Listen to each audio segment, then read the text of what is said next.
it will be played throughout 4 days until Sunday itself. Now, what's going to be different this season in the Ruthless Invitation Showdown is that we're going to have the Smash Roll. So the Smash Roll will happen on Sunday itself. And who knows how many games they could be on Sunday. Maybe 2 games and we're done. Love it or hate it, Smash Rule is gonna be here, which is of course, will spice things up. That's what I, really look forward to.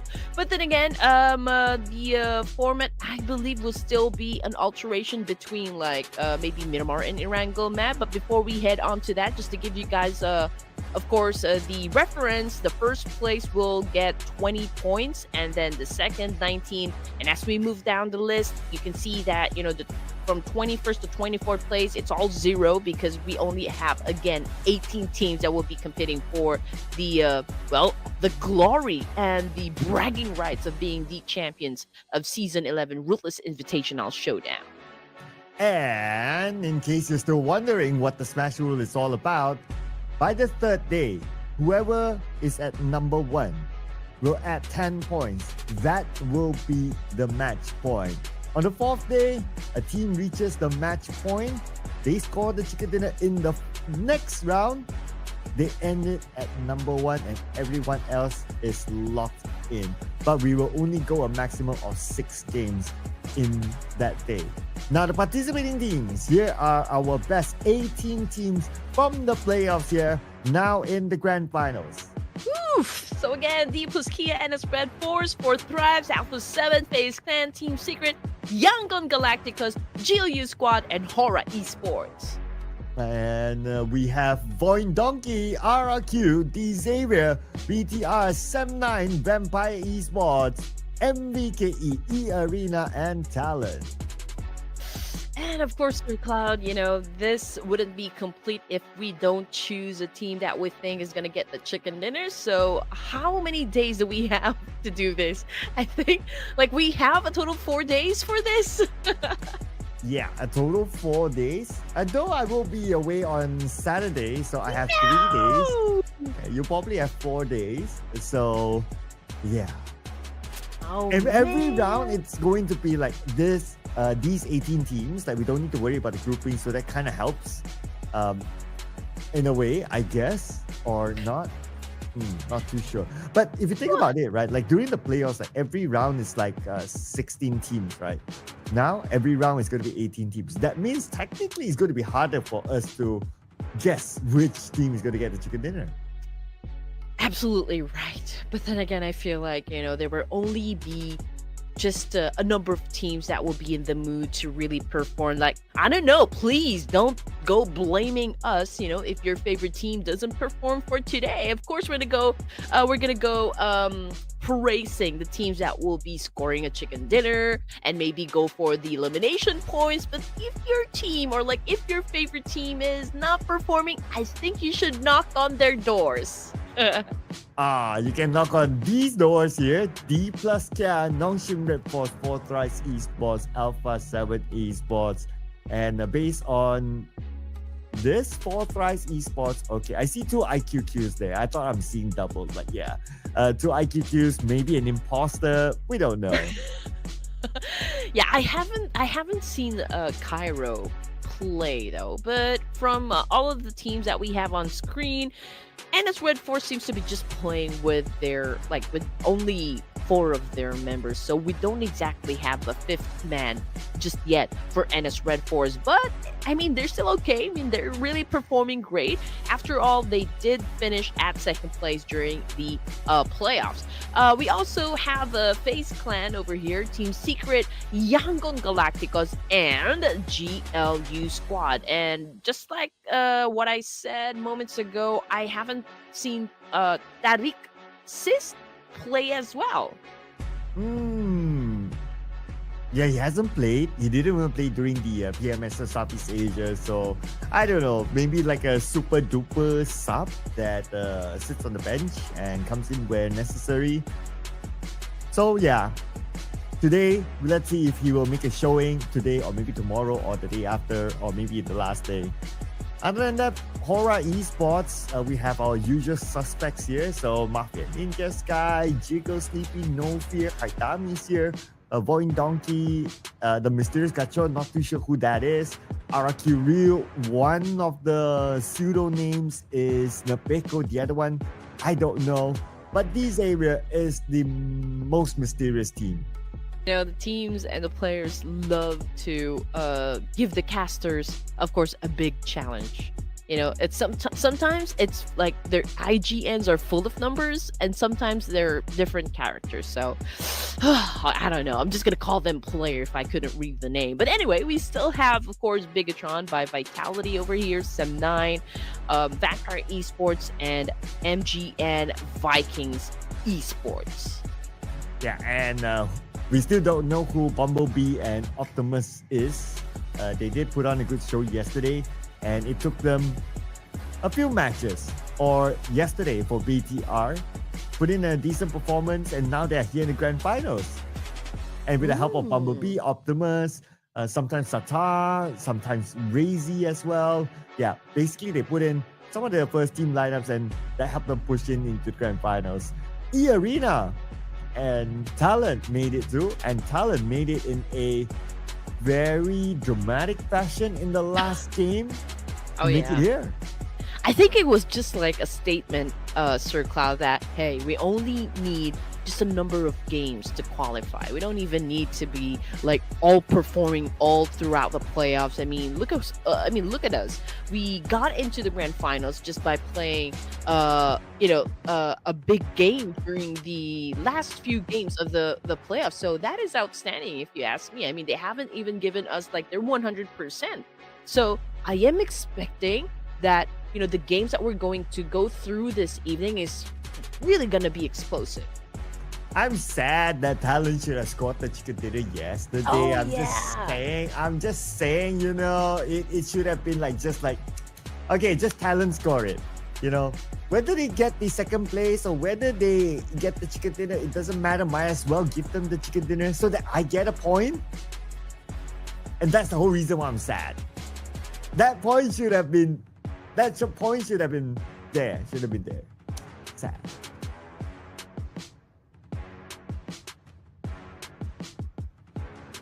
Oh, I don't hear you, Red Queen. Oh, did we just lose Red Queen? Okay, she's being a mime now, alright? Let's hope she gets back, people. Let's hope she gets back soon. Okay. Well, I'll let you know if I hear you. But for now, we're going to hear... Well, we're not going to hear. We're going to see the heads-up points for all these teams. So D Plus Care, because they were at number 1, so they were going to start off with 20 points. Nongshim Red Force 19, Fourth Rise 18, Alpha 7 17, Base Clan 16, Team Secret 15, Yaku Gaticos 14, GLU Squad or Blue Squad 13, Hora Esports 12, Voin Donkey 11, RQ Real 10, Xavier 9, Bigatron by Vitality 8, Sem9 9, 797, and so on and so forth. But you guys get the drill. Yeah. But the drill today will be Iranga, Mirama, Iranga, Mirama. It's going to be a different sequence. And I hear Red Queen again. Can you hear? Oh, there you go. Yes, I fixed it all on my own. I'm so proud of myself. Wow. Okay. Okay, I see a different format right now, so consistency won't be like a super big challenge, when it comes to the maps, because we do have like an E-Wrangle back-to-back and a Miramar back-to-back right there in between. So I think this is, again, going to be exciting for most of the teams here. But there you go. I just, would want to flex my number. Yeah, I got three. Sir Cloud has 3. And D plus Expert's prediction has 3. And you're just going for D plus Kia, right? D plus. Now it's off, right? We said we kept it to the finals, right? D plus. Yeah, let's go. I'm going with my girlfriend. Expert prediction. We've been having the same predictions for a few times now, right? So. Okay. Well, you know what? I'm gonna stick it with my boys. I'm gonna go still with Hora Esports. Oh. Yeah. So your Purple milkshake Heart, brings let's all the go. boys to the yard. Yes, exactly. I just know Sky. I think, during the playoffs, had a great time as well, really making a statement that, Horror Esports is here to dominate. And I'm pretty sure that, the guys from Horror, they're preparing for the official tournaments as well. So I don't think they're going to be missing the opportunity to really just have an explosive game, in this playoffs. After all, Ruthless Invitational, I feel like this is, what keeps them warm, when it comes to like keeping their level at best with their mechanical skills and like they get the game IQ, game sense, and whatnot. So I'm just gonna go and put my fate on my horror boys. Let's go. Okay. Let's see who among us will break the number 3 first. That's going to be the challenge now. That's going to be the challenge. Okay. And everything's going to restart again in the finals. So game 1, who knows? This is the lobby of the best of the best of the best. And then you have 18 teams as compared to 16 every round. So it's really hard to tell. Like, we can consider it as brand new and we have no data. Yeah. Exactly. We don't even know again who's going to be showing up for today. But it's not totally a reset after all. Again, those teams that finished at the top spot, and as Red Fours, D+ Kian, as well as Fourth Tribes, they have some sort of boost because of the head start. But I feel like, yes, it's an advantage, but of course, if there will be teams that will really be lighting up the kill feed and just really go for those elimination points, I think it's no brainer that some of the teams there are definitely going to catch up, even if D+ Kia and those other teams, of course, at the podium finish. They're gonna catch up with the points. So I just want to see what's gonna happen, as we kick things off in the first game. Yep, first game is going to set the tone, and we're going to have a different map sequence as well. So we're going to have Erangel first, and then 2 Miramas, and then we're going to come back to Erangel. So that's going to be the sequence here. So first game is going to be Erangel as always, and then Mirama, and then we will have another Mirama. So that's going to be the difference here in the finals. So, for your predictions, ladies and gentlemen, for those who are watching right now, put it in the comments section. We'd like to find out as well. Do you think that there will be any surprises, just like how Talon surprised all of us yesterday by last minute corner to come into the grand finals by overtaking both APG and also another team yesterday? Do leave it in the comments.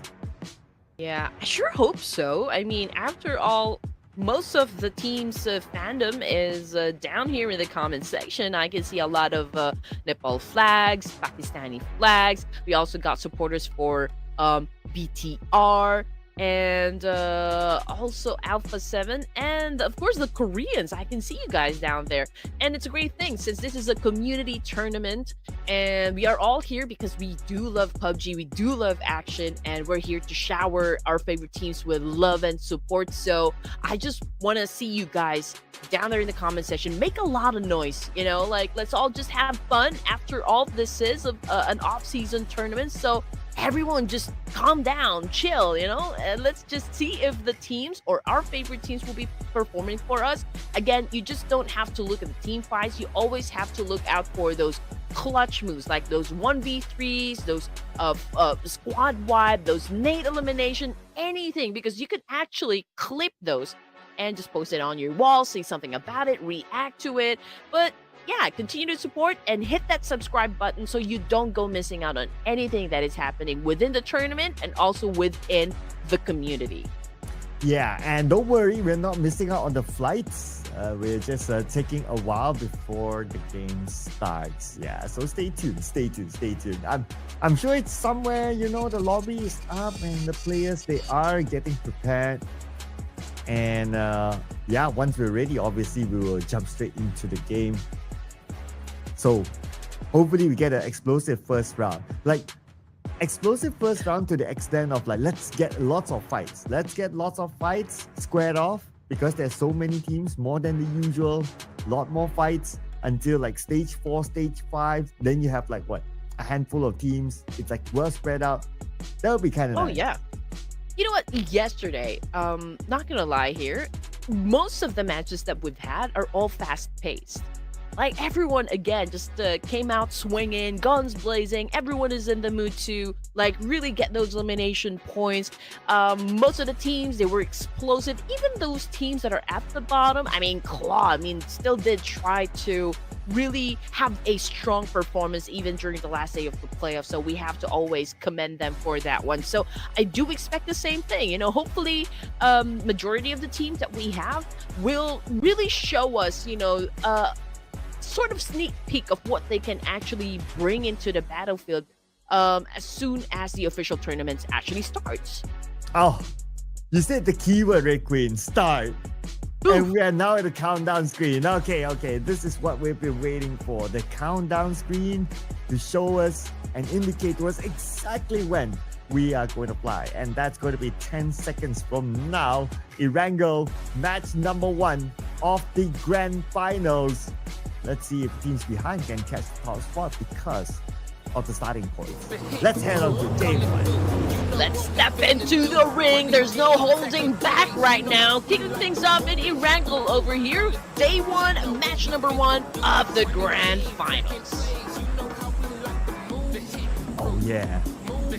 And besides like the flight path, we also want to keep an eye on where could be the potential early fights.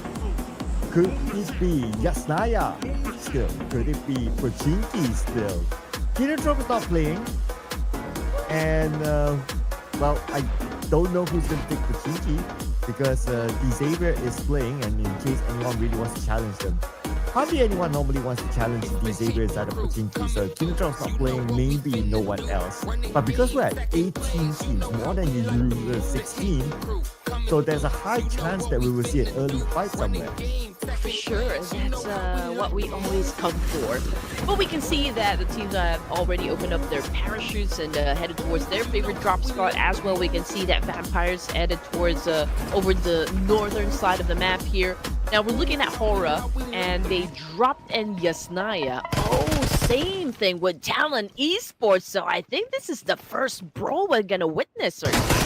Oh yeah, here we go. Looks like it's going to be the Yasnaya fight between Hora Esports and also Talon.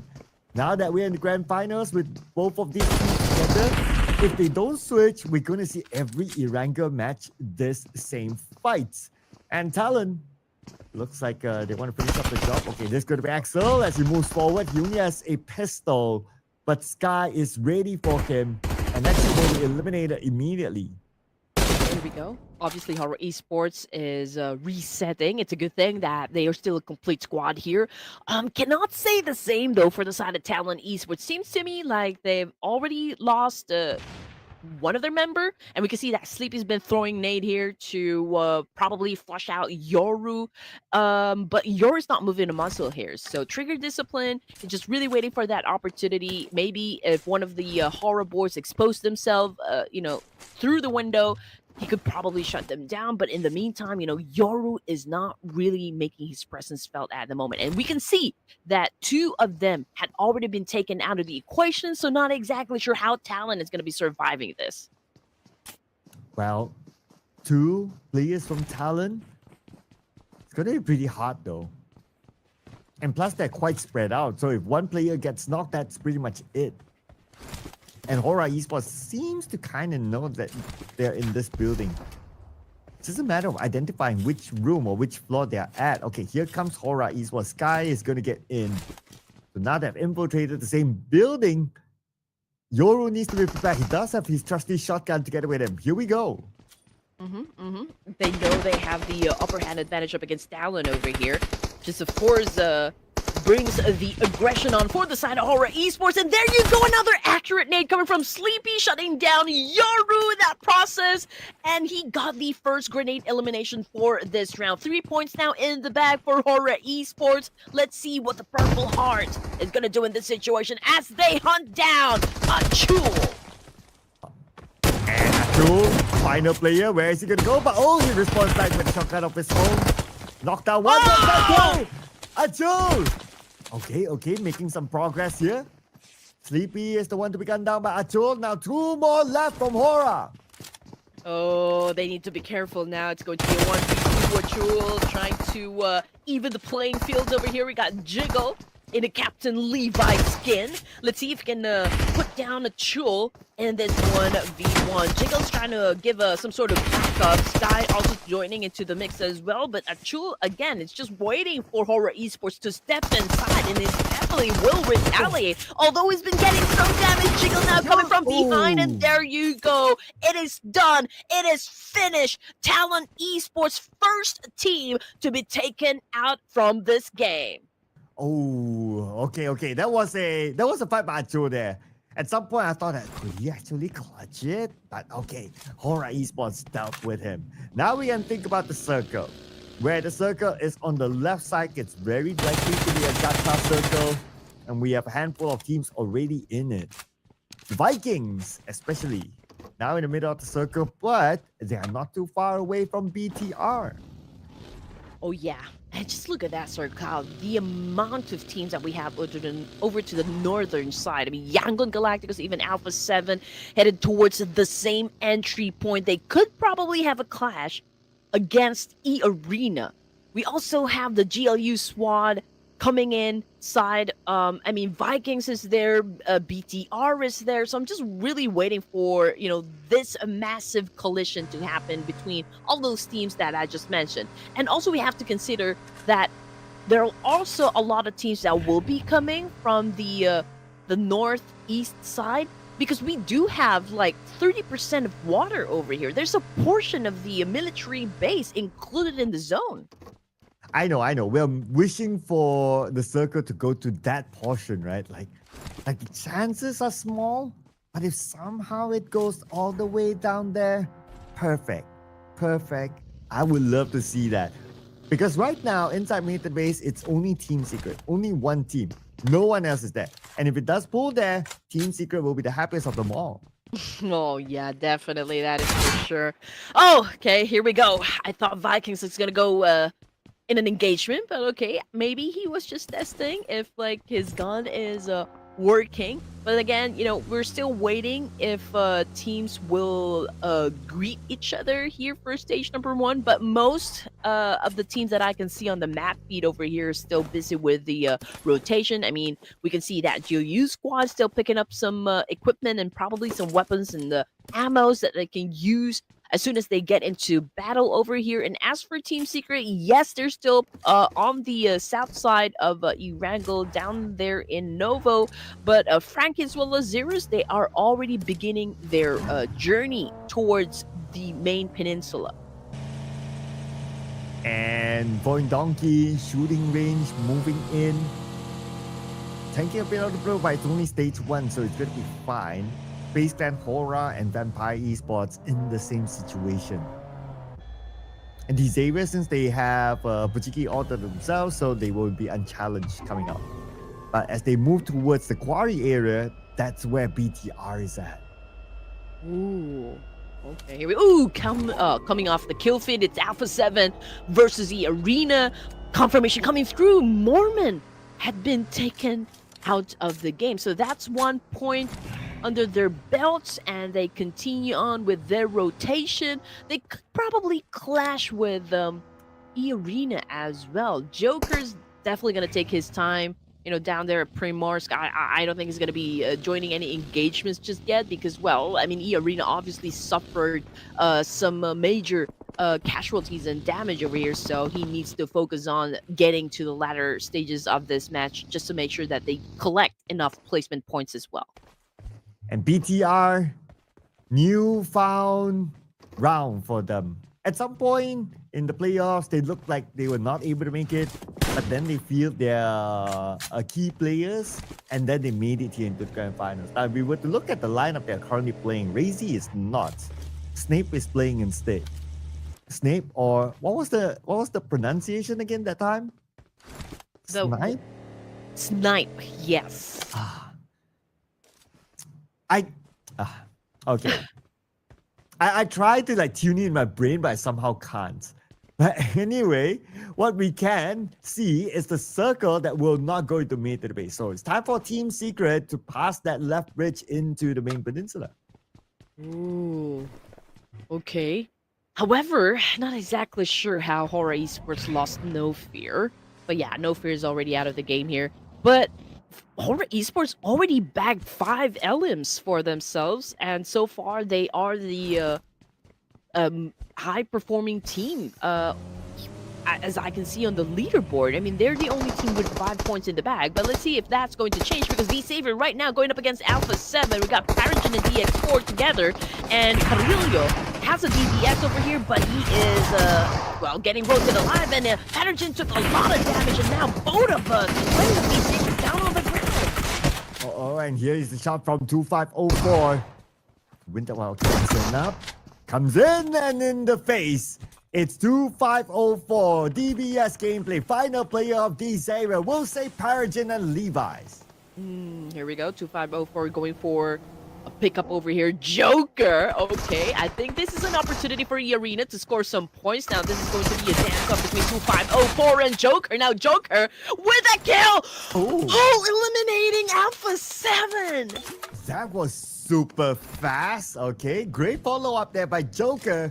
And now he will have that compound for himself, but he's the final player of E-Arena. Now on screen, we have the boys of D plus Kia, the undisputed champions of the playoffs. And BTR in front. But looks like Fabian is alone. Okay, Noble pulled the trigger onto Bumblebee. Okay, the rest of D plus Kia, are they going to join the fight? Oh man, this is gonna be interesting. D plus Kia again. Early engagements. Okay, this is what we want. And Nobu now possesses a total of 1 elimination point under his name. So let's see if he can actually rack up some more. In the meantime, we're looking at BTR. And Bumblebee again had already been taken out, so it's just Optimus. We got Snipe and the Satar all together, but we all know that these are, you know, like the big boys in the competitive scene as well. So I'm interested how they're gonna do a counter here, or even like pull off a great maneuver just to make sure that they get the chicken dinner. But as for Void Donkey, they're pretty close with the boys of Yangon Galacticus, and there's some sort of card chase happening between these two teams. Oh, but Chase might stop in case Void Donkey just crashes in. Okay, but Void Donkey, okay, I'm not sure if they really want to go for it, or it depends on where the circle will be, since we hit the circle in a few more seconds. So might as well wait for the circle before deciding if it's going to be a worthwhile fight for them.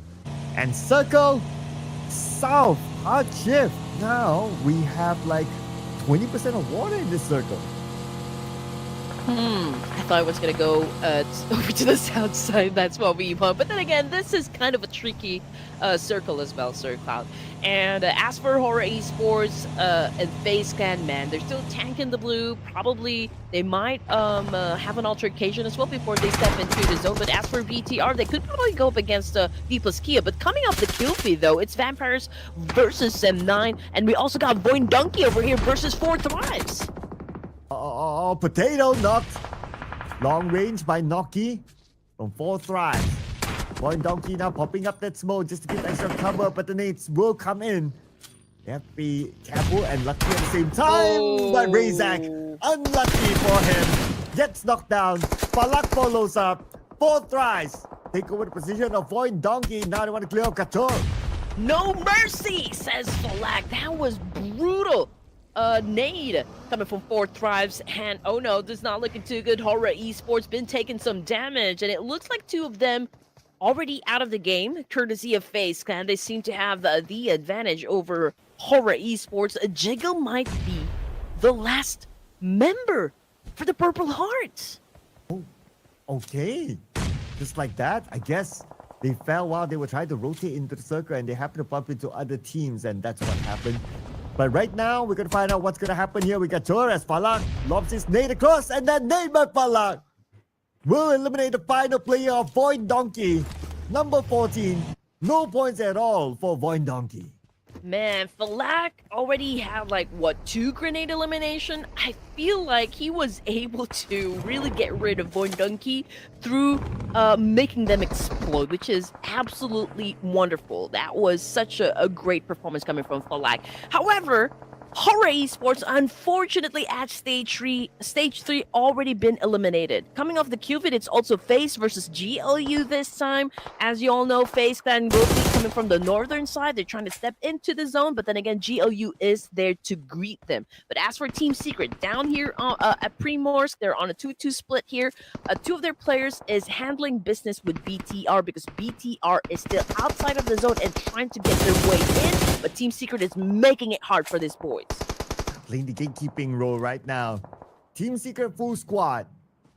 Now BTR is going to be that challenge, but still they can rotate somewhere towards the north side of coming in. But speaking about the north, we have D plus care. Pretty much at this point, the north is theirs, but things might change when the circle shifts. And the circle now will move. Will it still be D plus care? Oh, D plus care Whoa. still has the circle. Oh man.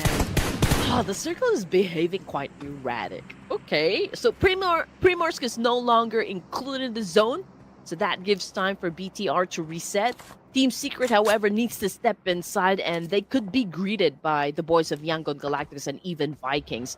And, well, if we're just going to be looking at the team's position here, Vikings need to be careful as well, because Sem9 could probably take them out, just because, you know, they're so near Vikings, and they could be sandwiched in between Sem9 and BTR. But from the kill feed, it was Kia versus Vampire Esports, and it seems like Yuhai also trying to go for a massive spray up against Vampires, and here comes the attack.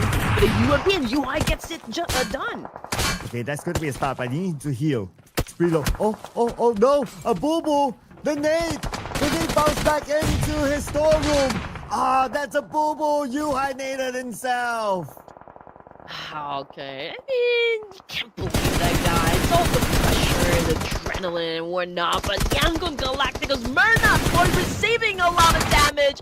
And again, confirmation, Mernat boy already taken out. We got Zeros, we got Master Smile being taken down by GK of Team Secret. Romeo boy doing, of course, a counter up against Team Secret. It seems to be doing just fine as well, but then Team Secret already suffered one casualty over here, but 2 points in the bag, so I guess that's still a solid performance.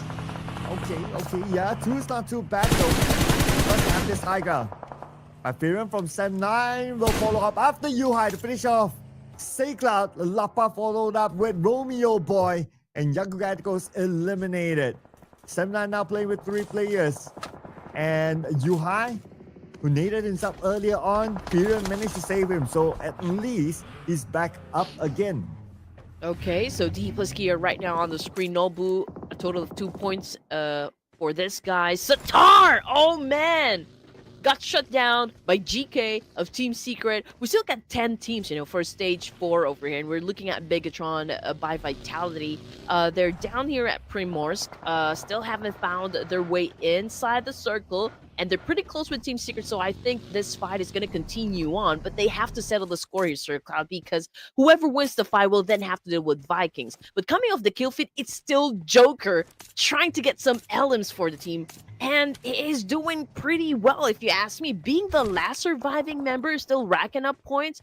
Oh man, that is quite a bold statement. Right, all these amazing teams, right? That's crazy. But FaZe Clan right now going crazy against D plus K. Fabian needs to win this one. Oh, with only 10% of health. Fabian was not able to get that knock. 779, 771 was the one to win it against Fabian. Where's the final player of D plus K? Who's that? Osak Nobu. It's Chips. Chips needs to follow up. Is he too far away? Okay, we see him on the left side of the screen. He could still probably go to either Osal or Nobu since FaZe is trying to do a reset, but then again, it could be a little risky since GLU is also looking towards that direction. RQ, however, also suffering some losses over here. We got 3 elimination points now for GK, so he is doing a solid performance as well. We got GLU back on the screen here. It's trying to open fire up against, of course, Chips of D plus Kia. But Falak continues on with his grenade elimination. Falak and his nades. It's like homing missiles. When he launched them, it will hit. But speaking about hitting, GK hit the final player of RRQ. And RRQ is out at number 10 with 1 elimination point. For Glue Squad, 4 elimination points now. They are okay in the northern side of the circle around the area of Quarry, but there's a chance that the circle will go away. So there's something for them to think of later on. But right now, to think of is going to be Team Secret. No circle. Time for them to move. The blue is closing. Face Glad, even if they're down to their 2 players, I feel like they're still doing great here. They could potentially shut down D plus Kia altogether, but they're still waiting because GLU, they do post, yeah, they're a threat just because of the vantage point they have up against D plus Kia over here. So it's making it hard for Chips to actually move around from where he is exactly. I think it's the same situation that's been happening with FaZe Clan as well. Obviously, GLU is going for that map control, and if they do have the opportunity to bag some points, I mean, if they could get it from FaZe and D plus Kia, oh, they're not gonna let go of that one. But look at the amount of teams here on the left side of the circle where SM9 is at. Team Secret wants to come in. BTR is gonna go slightly north. Team Secret scouting for the best entry in. Vikings around the area as well. Without the circle, Firen on strong. And here comes Frankie as a follow-up, but Firen is still alright. Still managed to finish off strong. Now giving 7-9 5 eliminations. Okay, here we go. Firen moving to another angle over here. We're looking at Frankie, and GK bagged 4 out of 5 LMs for Team Secret, which is incredible. Now Frank is popping up those smokes, of course, he would want to do for a bridge there. But High again, being aggressive, as you can see on the screen here, eliminating, of course, the opposition and getting points for himself as well. But Optimus, last surviving member, going up against Vikings over here. Optimus with a shotgun, but it's going to a 2v1. Let's see if he can defend himself effectively up against the Vikings. But Optimus right now, oh man, he just like, okay, open and like welcomed all of the bullets being sent his way. Oh, and with that, now we're at 8 teams, 19 players. Break needs to heal. Together with Dins. And the Vikings that are not in the circle yet. 7-9 will be the one to try to stop them. But look who's behind. Look who's behind all these teams coming from Quarry. It's Glue Squad, but Break got knocked down by Mika. I wonder if Dins will have time to save him. I doubt so, because 7-9 continues to put pressure. Okay, here we go. Break crawling away from the engagement. Team's trying to find the opportunity to pick up his teammate, but then again, it could be risky just because of the fact that, you know, they are surrounded by a lot of teams here. Woody trying to make it still possible for them to be, to pick up his teammate, but it's really hard. It's too much of a risk, if you ask me. But he could probably buy some time. But here comes 1T eliminating High. Now, Vikings already has a total of 5 elimination points in the bag. And Glue Squad is dominating with 5 eliminations as well. But they don't have the circle. Same goes for the Vikings. 7-9 also does not have that circle. Now we see Frankie on screen spraying on the break, knocking him down. Tins is going to be on the left, cooking up his nade. Oh, 2 nades launched onto Frankie. Both of them overshot as Frankie moves forward. But Frankie now out in the open, still able to get the knock onto Tins. 1 more to go. Woonty in front of him, but Woonty taking damage from the other side. Who was the one that shot Woonty? Who was it? Who was it? It's Snake Lee! Oh man, Frankie also putting up a show here. But you know what? 4 thrives! Here we go. Make some noise for their 8 elimination points in their pockets. So they're absolutely doing wonders for match number 1 here. We got Yumiko back on the screen here for 7-9 going up against Hexus of GLU. It's an exchange of nades so far. But oh, down goes Yumiko because he caught that nade coming from Hexus. Okay. Now we're in our top 5 teams. Team Secret outnumber 5-6 elimination points. Blue Squad coming in. After all that fight, they still maintain a full team. And with 8 eliminations to their name. But their next challenger is going to be 4 thrives. As we can see here on screen, Noki inside the circle. Going to play the defensive game against Blue Squad. Well, T24 looks like he's trying to go for a flank. Trying to find an opportunity, but Blue Squad, they're not interested. You can see that they are migrating to the north. Yeah, well, I mean, 4th Thrive's still a full squad here, so obviously GLU, if they're gonna, challenge up the boys of 4th Thrives, they need to be in a full squad as well. So probably Xbox as well as Texas will let go of FaZe and chips of D plus Kia over here and probably head towards Stickley, just to provide that backup that they need. But let's see if that's exactly what's going to happen, because Stickley already on prone here, would love to do a sneak attack. Here comes Noel to back him up in this situation. So the sneak attack won't happen anymore because of, Noel came barging in with a vehicle. So Fortress definitely heard the roar of the engine. But you know what? Noel took a nade. Okay, pretty low in HP at the moment. And that was such a great follow through after the nade. They throw in a molly. We got Stickley cooking a nade as well. But so far, Fortress is effectively defending themselves. Yeah, Fortress. Now with 9 eliminations, looking for their 10th. Dominated round. Okay, sprayed by T24. He got Stickley, but the nade by Noel counted on T24. Took them a bit of effort to take down T24 from that rooftop, but here comes Falak with his nade. Falak known for nades. His nade did damage. Noel significantly. Now Falak moves forward. Falak moving on, but he can follow up from the other side, and they will secure that elimination point onto Noel. Xbox from afar, now being pressured by the blue. He have to leave his position. And the final player for Thrice, I believe he could be IQ. Now he is in a mission to save his team. Oh man, I did say it. GLU should have challenged 4 Thrives with a complete squad. 2-2 split's not gonna cut it, obviously. 4 Thrives, the firepower of this team is absolutely crazy. So I think, that was a missed opportunity as well for GLU to score a lot of points. They could have just let go of FaZe and D plus Kia at the moment and took care of business with 4 Thrives. And now they're paying for it. They're paying for that mistake. But we're looking at the final 4 teams remaining here, and we got 4 Thrives, of course, being at the top. Probably would score the chicken dinner for the first match because they do have the number advantage. And great shot coming from 779-771, taking down one of the players from GLU, which brings us down to their last surviving member, and that is gonna be tough. Oh, now he's based on the Xbox. One bullet on the Xbox. He's still fine. Xbox not near the circle at all. Popping up this smoke, moving to the next tree. But he processed onto Xbox, way into the smoke. 779, 771, his hit marker did activate.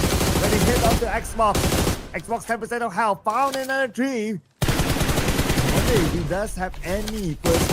He does. 80% of health back, and he's able to tank it. And Chips goes out from behind. Chips, 2 knockdowns back to back on the 4th tries. Oh boy! Oh man, 4 Thrives already has the advantage, but it looks like Chips is trying to flip the script here up against 4 Thrives, eliminating 2 of them. That is phenomenal performance once again, coming from Chips of D plus Kia. And then given the opportunity, I feel like they could probably still get the chicken dinner over here. Not gonna jinx it, not gonna jinx it. Anything can happen. Oh, Falak sees Chips. I wonder if Chips knows that Falak is on top of this hill. Falak heals up, 80% of health now. Chips, S12K in hand. Xbox finally eliminated by Shopper. We are in our top 3 now, 2v1, v2. And Chips, we try to hike up this hill. Not sure if he knows that Falak is there. He probably don't. Alright, here we go. Sneaking an attack over here, coming from Falak. He did pop off the smoke here. Oh! And effectively done by Falak. Great offense, great defense. Obviously, Falak has it all, which brings us down to our final 2 teams remaining here. It's 4 Thrives versus FaZe. It's Pakistan versus Thailand. Okay. It's a 2v2. It's pretty equal now. FaZe fan at the northern side in the circle. While 4 Thrives take position at the south. And after this, we'll be in stage 9. No circle at all. Zone will close. Both sides trying to find each other. A FaZe clan on the lower ground and 4 Thrives on the higher ground. So 4 Thrives geographically have their advantage. Now they have the man advantage after knocking out Shopper. Go time for 4 Thrives as Falak will lob his next nade. Put the pressure on the 779, 771. And he's going to be the last player of FaZe Clan behind the tree. Falak closed the gap now. Just right in front of 779, 771. And then one nade will end it all. 4 Thrives claim the first chicken dinner in the grand finals. It's a dynamic duo at it again. They had all the advantages working out for the team. They did have that high ground elimination, and they were able to capitalize on that one, eliminating the remaining players of a FaZe clan. But it was an even fight. It was a 2v2. But then again, you guys have to say it with me. Who needs luck when you have Falak? 4 Thrives, the first winner chicken dinner, day 1 of the grand finals. Ooh, and with a healthy amount of elimination, so that's 14 eliminations, 24 points for 4 Thrives in round number 1. Pretty sure that they will be on the top of the chart. But wait a second, because Chips, he also survived quite long, so I don't know now, but we need to tabulate the points later on. But 4 Thrives, they also have a good amount of starting points, so there's a high chance that 4 Thrives is number 1.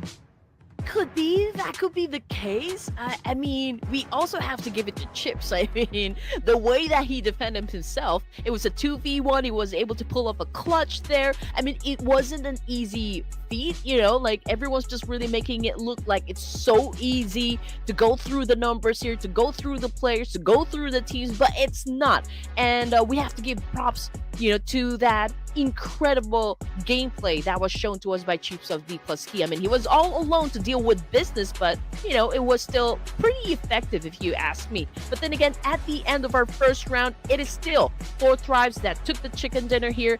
But we also have to commend the performance coming from FaZe Clan of Thailand. We got GLU of Indonesia, and of course D+Kia of Korea. As our teams to watch in this round, D+Kia, one player is able to last that long and also gain a couple of eliminations in the process. Imagine if they had I wouldn't say a full squad. Let's say if D+Kia had 2 or maybe had 3, the result could be different. Oh, I agree with you. I mean, D+Kia still is a pretty deadly team, to go up against in any battlefield. But yeah, let's check out the head-to-head over here. 2,676 damage output for the side of 4 Thrives. It is such a wide gap compared to FaZe Clan. I think you guys can agree as well when it comes to the elimination points. I mean, it's 14-6. And 4 Thrives, I mean, you cannot deny the prowess as well. I mean, Falak has been really dominating from the get-go. He's been super aggressive in getting those elimination points. I mean, during the first and second stages, I believe he was able to pull off maybe 3 grenade elimination points. I mean, we've seen him dominate over Voindunky. So, I mean, Falak definitely is a player to watch over here. 5 elimination points, 848 damage output. It was a convincing win. MVP of the match, we got Falak of 4 Thrives. No doubt, right? His nades were on point as well. And his nade gave the team a chicken dinner at the very end. Falak, what can I say more about this guy? This guy is arguably the best player in Pakistan. I mean, the stats don't lie, right? He shows up in the road to the MVP. He shows up as the MVP of the round. And now he shows up as a top performer with the most eliminations of 5. Followed by his other teammate with 4. And then we have GK from Team Secret with 4 as well. And Stickley made it here in our top 4 with 3 eliminations. I will have to agree with what you said, Sir Cloud. I mean, numbers don't lie. Obviously, Falak, he was able to give Pakistan pride,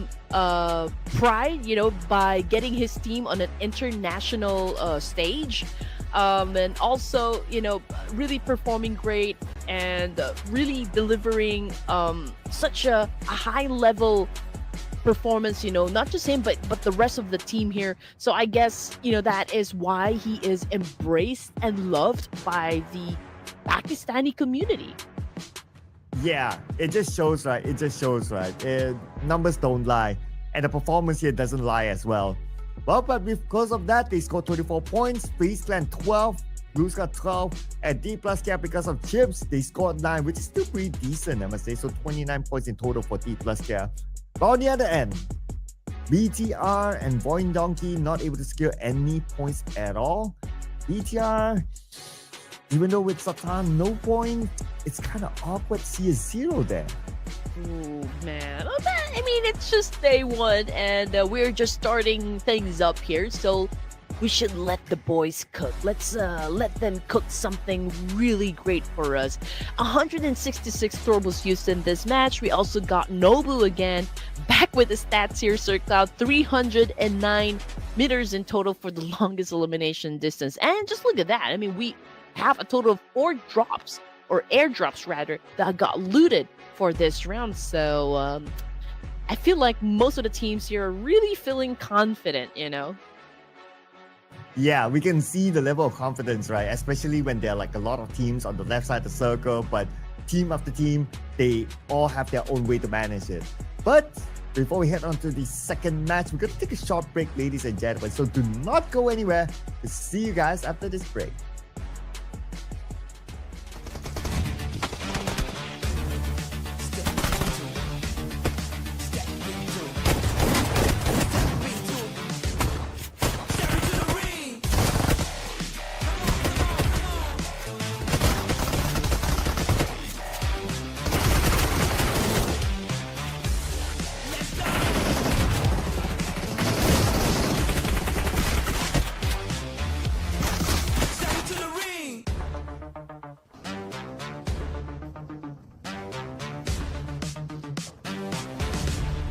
Step into the ring.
And 4 thrice just got the first chicken dinner in the grand finals. What sort of tone will this set for the entire grand finals? Welcome back, ladies and gentlemen, to the Ruthless Invitational Showdown Season 11. Red Queen, what do you make of Game 1? Well, with the kind of performance coming from 4 thrives, I feel like they are really here to dominate. So, I mean, like, probably the fandom is really happy because I saw a comment earlier and he said, you know what, 4 thrives, they don't disappoint us. They're gonna come here and probably they're really gonna dominate. So I'm excited if ever that happens. So if you missed the action for match number 1 in Iran, it was 4 thrives who took that winner chicken dinner. But what do you expect, coming into our first day of the grand finals, Sir Cloud? Ooh, I mean, because we have 18 teams as compared to the regular 16, right? So it's going to be explosive. But that one mode that I can't wait is the Smash Rule by Sunday. That is the one I really can't wait. Will somebody smash it? I do hope though somebody smash it. If it goes like all 6 games and it becomes a regular calculation, then it's like, But if somebody smashes it, it's going to be super fun.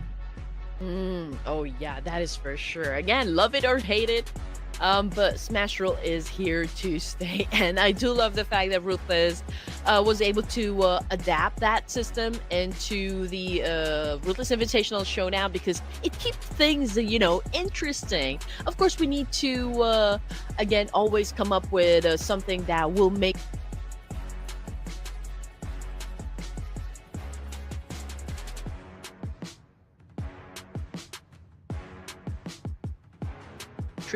electricity bill once again.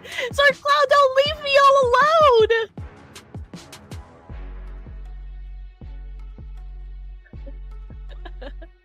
And here, yeah, There you go. There you go. Right, we have to do our due diligence and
like Do you like Like- kimchi? acquired taste, I must say. Acquired taste. I Acquired love taste. kimchi. I'm a sucker for kimchi. Like I love it on my anything that is fried. It's perfect. Oh, I love the ramen though. Oh yeah. That's why every ramen. time Nongshim Ritforce shows up, I'm like, in my head it's like ramen. Okay, I'm going for Face Clan. Face Clan here. Okay. And me D plus Kia. Okay, there you go. Oh man, oh, D plus do- K is a solid pick. Do you have like in Malaysia? Do you have anything same with kimchi, like fermented stuff? I mean, like in the Philippines, we have like what we call buro, so Mm. that's fermented. And we have like for mangoes, we have also, I forgot. I'm gonna remember it later on. But do you have something like that in Malaysia? I'm trying to think, right? Yeah, we do have. What's it called again? So we do have this something called ham choy. So ham choy is a Chinese dish, and it's literally translated as pickled vegetable. Yeah, pickled vegetable. So I guess it's similar to a kimchi, but it's not like a kimchi. If you know what I mean? Yeah. It's pickle. It's more on the pickle side. Is I kimchi remember. a form of pickle? No, it's oh gosh, I don't know my vegetables, but it's Oh. lettuce, right? It's Oh, yeah, cabbage. It's cabbage. It's cabbage, but it's Yeah, like fermented cabbage. right. Yeah, I guess there are fermented vegetables in different forms, right? So yeah, then we would definitely have those. Yeah. Okay. What's yours again? Oh, okay. So I remember now. I think this is most Filipinos eat this one. It's called achara. Wait, achara as in achar? Chara, yes. So I believe this is also like made of radish. fermented radish. Ah. Something like that. You know, I'm beginning to question myself. Am I Filipino because I don't eat it? But I do like the fermented mango. You know, that's something that I really enjoy eating, and it's perfect with, you know, like fried food and stuff. So yeah, but achara really, it's leaning towards the sweet side, if I'm not mistaken. So I'm not Okay. really a fan of sweet food. I searched it up and apparently it's pickled papaya. Oh, pickled papaya. Ooh, they have Right? something like that in Thailand, right? Um, Not that I've seen though, but Thai dishes are it's common to see papayas in Thai dishes. Yeah, Ooh. Okay, now we're talking that's about a reason food. to go to Thailand to explore more. You know, it's like We should do something like that when we see each other during the PMGC circle. Maybe we should do like a food trip vlog. I thought you were And gonna say like we should do a Ruthless Invitational Showdown or a Clash of Giants in Thailand. oh, maybe. I Yeah, mean, I like, wouldn't mind. You know. I know the management of Ruthless always watching whenever we cast, so I know that you guys are watching. So maybe we could go to Thailand, or like Okay, maybe really pull up a LAN tournament here. here's an idea, right? Because PMGC is happening in Thailand end of the year. So imagine this: Ruthless does the off-season tournament there, and once they're done, they just stay there and go for PMGC. How's that sound? Like, it makes sense, right? Hmm. Oh yeah. Oh yeah. That's an Maybe. idea. That's an idea.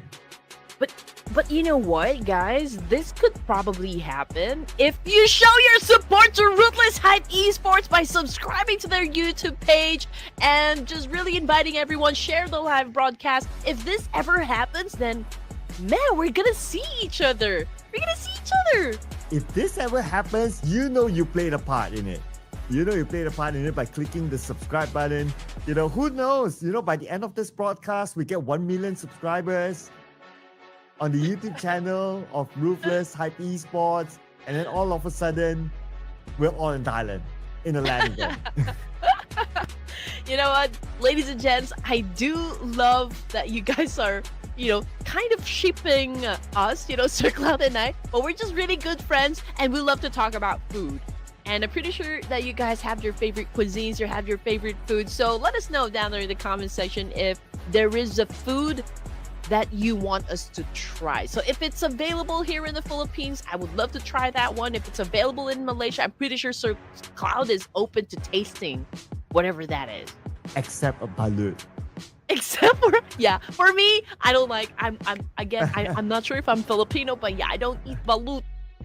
You know, apparently someone told me balut is sold here and obviously sold by a Ooh. Filipino, but I have yet to find it yet. But apparently, like if you search it, like it's somewhere.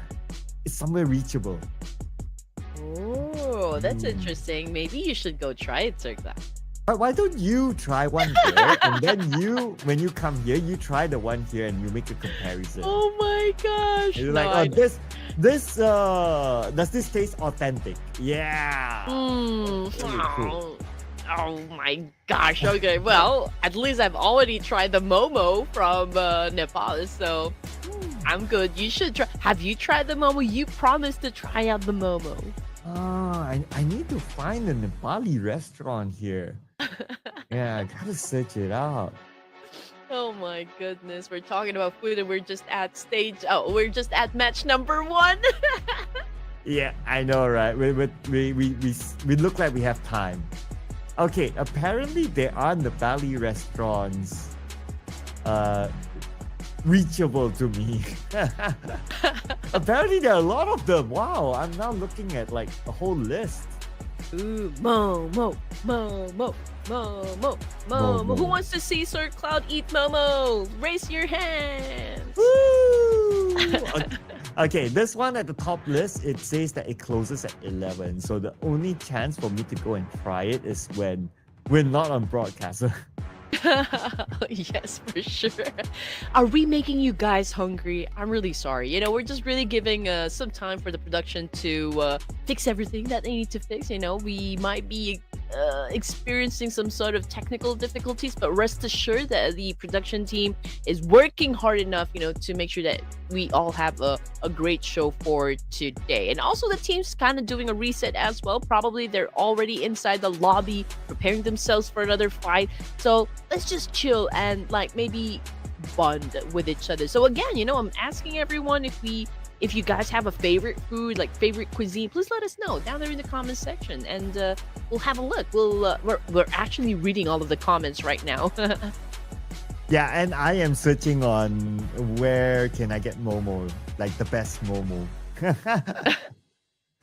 Oh, there are a lot of Nepali restaurants apparently.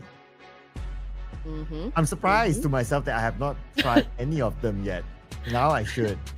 You should. I've Okay, what already. else? Other than Well, Momo. Indian cuisine. I've tried the hummus, if that's an Indian pani puri, chicken masala, or chicken masala or chicken masala. But you know what? Indian food is also like a lot of spices. It's also like very, very hot and spicy. So it's making me really hungry now. Oh no. Yeah, Indian food is a lot more common here. Yeah, and it's available 24/7. So it's something like sometimes when we cast like after midnight, like it reaches midnight, and we settle down, and then it's like, okay, I want a supper. Indian restaurants are normally where I go like past midnight. Fun fact. Okay. So are there any restaurants that are like open 24/7? Oh, plenty. Food here doesn't sleep. That's There good. are That's some good. fast food restaurants that open 24/7 too. Oh man. yeah. Okay. Oh, love to go there just to do a food trip. But anyway, okay, speaking of food trip, we are looking forward to a big chicken dinner festivity that will happen at the end of this round. So let's check it out. I mean, which team is gonna get just that? We can see the fly pad is well, not exactly at the middle, but it's almost at the middle. We can see that it's ending in El Azahab, so it's still going to be the same areas. But then, when it comes to like really prominent cities here in Miramar, we can only name like a few here, so it's gonna get crowded. I feel like, especially Los Leones and maybe El Pozo and maybe even in Mercado. So let's see which of the teams here are gonna go up for a brawl at the moment that they land onto the ground. Yeah, I'm looking at potential brawl maybe in the side of Montenuevo, Hora Esports there, Alpha 7 there. Probably going to tussle for the same vehicles on the left side of the map. Inside Los Leones, okay, we have E-Arena, Vikings. Overlapping them should be D-Xavier. Yeah, it's D-Xavier. So 3 teams heading towards Los Leones. Probably going to be a crowd. El Azahar, we have Sam9 and potentially Boring Donkey. Circle is going to favor the initial draw spot of BTR around the area of Power Grid and also Vampire Esports. Okay, here we go. The Savior. It's a safe landing here in Los Leones. And yeah, you're right. E-Arena is also here. I mean, they've already done a lot of fights, during the playoffs. And sometimes the Savior wins, sometimes E-Arena wins. But let's see. I mean, this time, first in the grand finals again, this is the real battle that will happen. I mean, for sure, most of the teams here will not hold back. I mean, we can see Levi's over here. Okay, just scored the point. Mormon out. And that's going to be one of the early eliminations. And now we have 7-9. On the left side, it's going to be Mika. He's using a pseudonym. Hexa saw him. Stickly now rushing forward. Manparang, the legendary Manparang, will be knocked down by Xbox with a micro Uzi. Eliminated by Stickly right after. And now 7-9, 3 players. Manparang, unfortunately, out very, very early, just like the previous round. And GLU squad, well, they probably have their aggressive switch on because they have been really quite good in terms of their rotations and just picking up fights here. Just looking for a little bit of consistency, however. We got Yumiko of Sem9 getting some damage as well from Stickley, although Xbox is already down on the ground here, so I do wonder if GLU Squad will be able to pick him up still. But looking at the situation, we already have 2 of them knocked down on the ground, so it's up to KF and Stickley to still make it happen. Okay, here comes Mika. Going on to the second floor. They need to somehow follow up on the Hexas. Okay, there you go. Hexas was held hostage, eliminated by Firen. Now they need to save Mika because Blue Squad is rushing in. Yuhai, here comes, and Firen's going to play the support role behind. Okay, Yuhai already coming from behind KF together with Firen. Firen has a micro Uzi. KF already pushed forward. It's him and Stickley over here trying to shut down Yumiko. Firen, of course, together with Yuhai trying to get into the mix as well. But Yuhai received a lot of damage from that spray from Stickley. So GLU's still trying to do a massive counter. However, Xbox got knocked down once again. Okay, KF very low as well. But Mika down thanks to Stickley. Stickley now he will be down on his knees. It's going to be a 1v1 and Yuhai eliminated by Stickley. Blue Squad will recover Xbox and KF. Oh man, that is a sweet victory coming from GLU Squad. And unfortunately, however, I mean, Hexas had already been taken out of the equation, but I think it's still like will be a solid performance coming from GLU. Now, we are looking at 16 teams remaining. And again, first team to be taken out would be Sem9. They did manage to bag a point.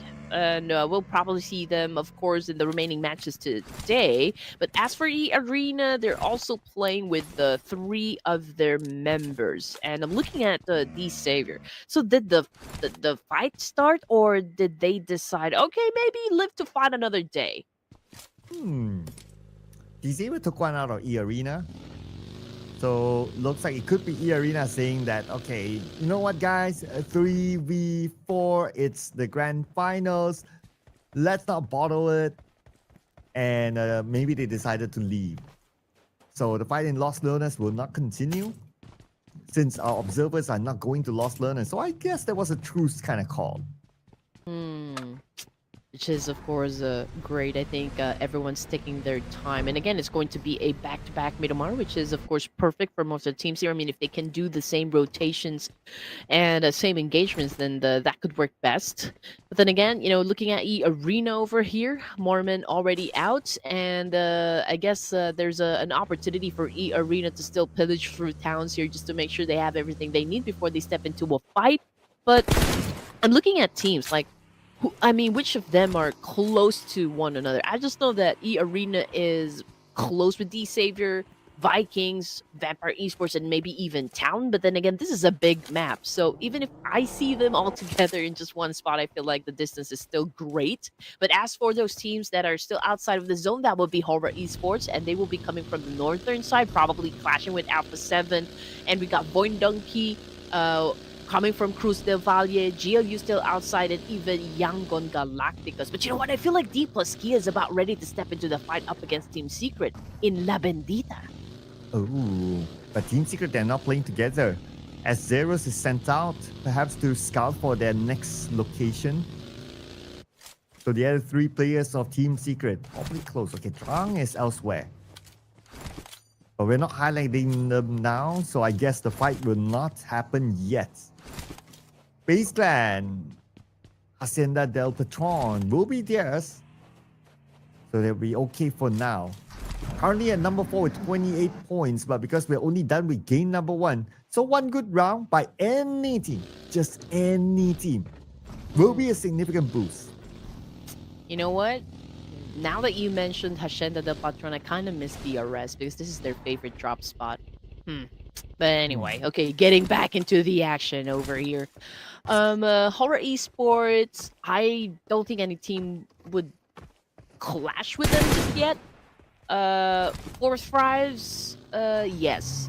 They could probably go up against Alpha 7, just considering how close they are to each other. And maybe even Yangon Galacticus could probably join into the mix as well. But everyone is still kind of choosing, okay, where is the best spot to stay on, or like what would be the great vantage point that we could use in this specific area that just so that we can accumulate a lot of points.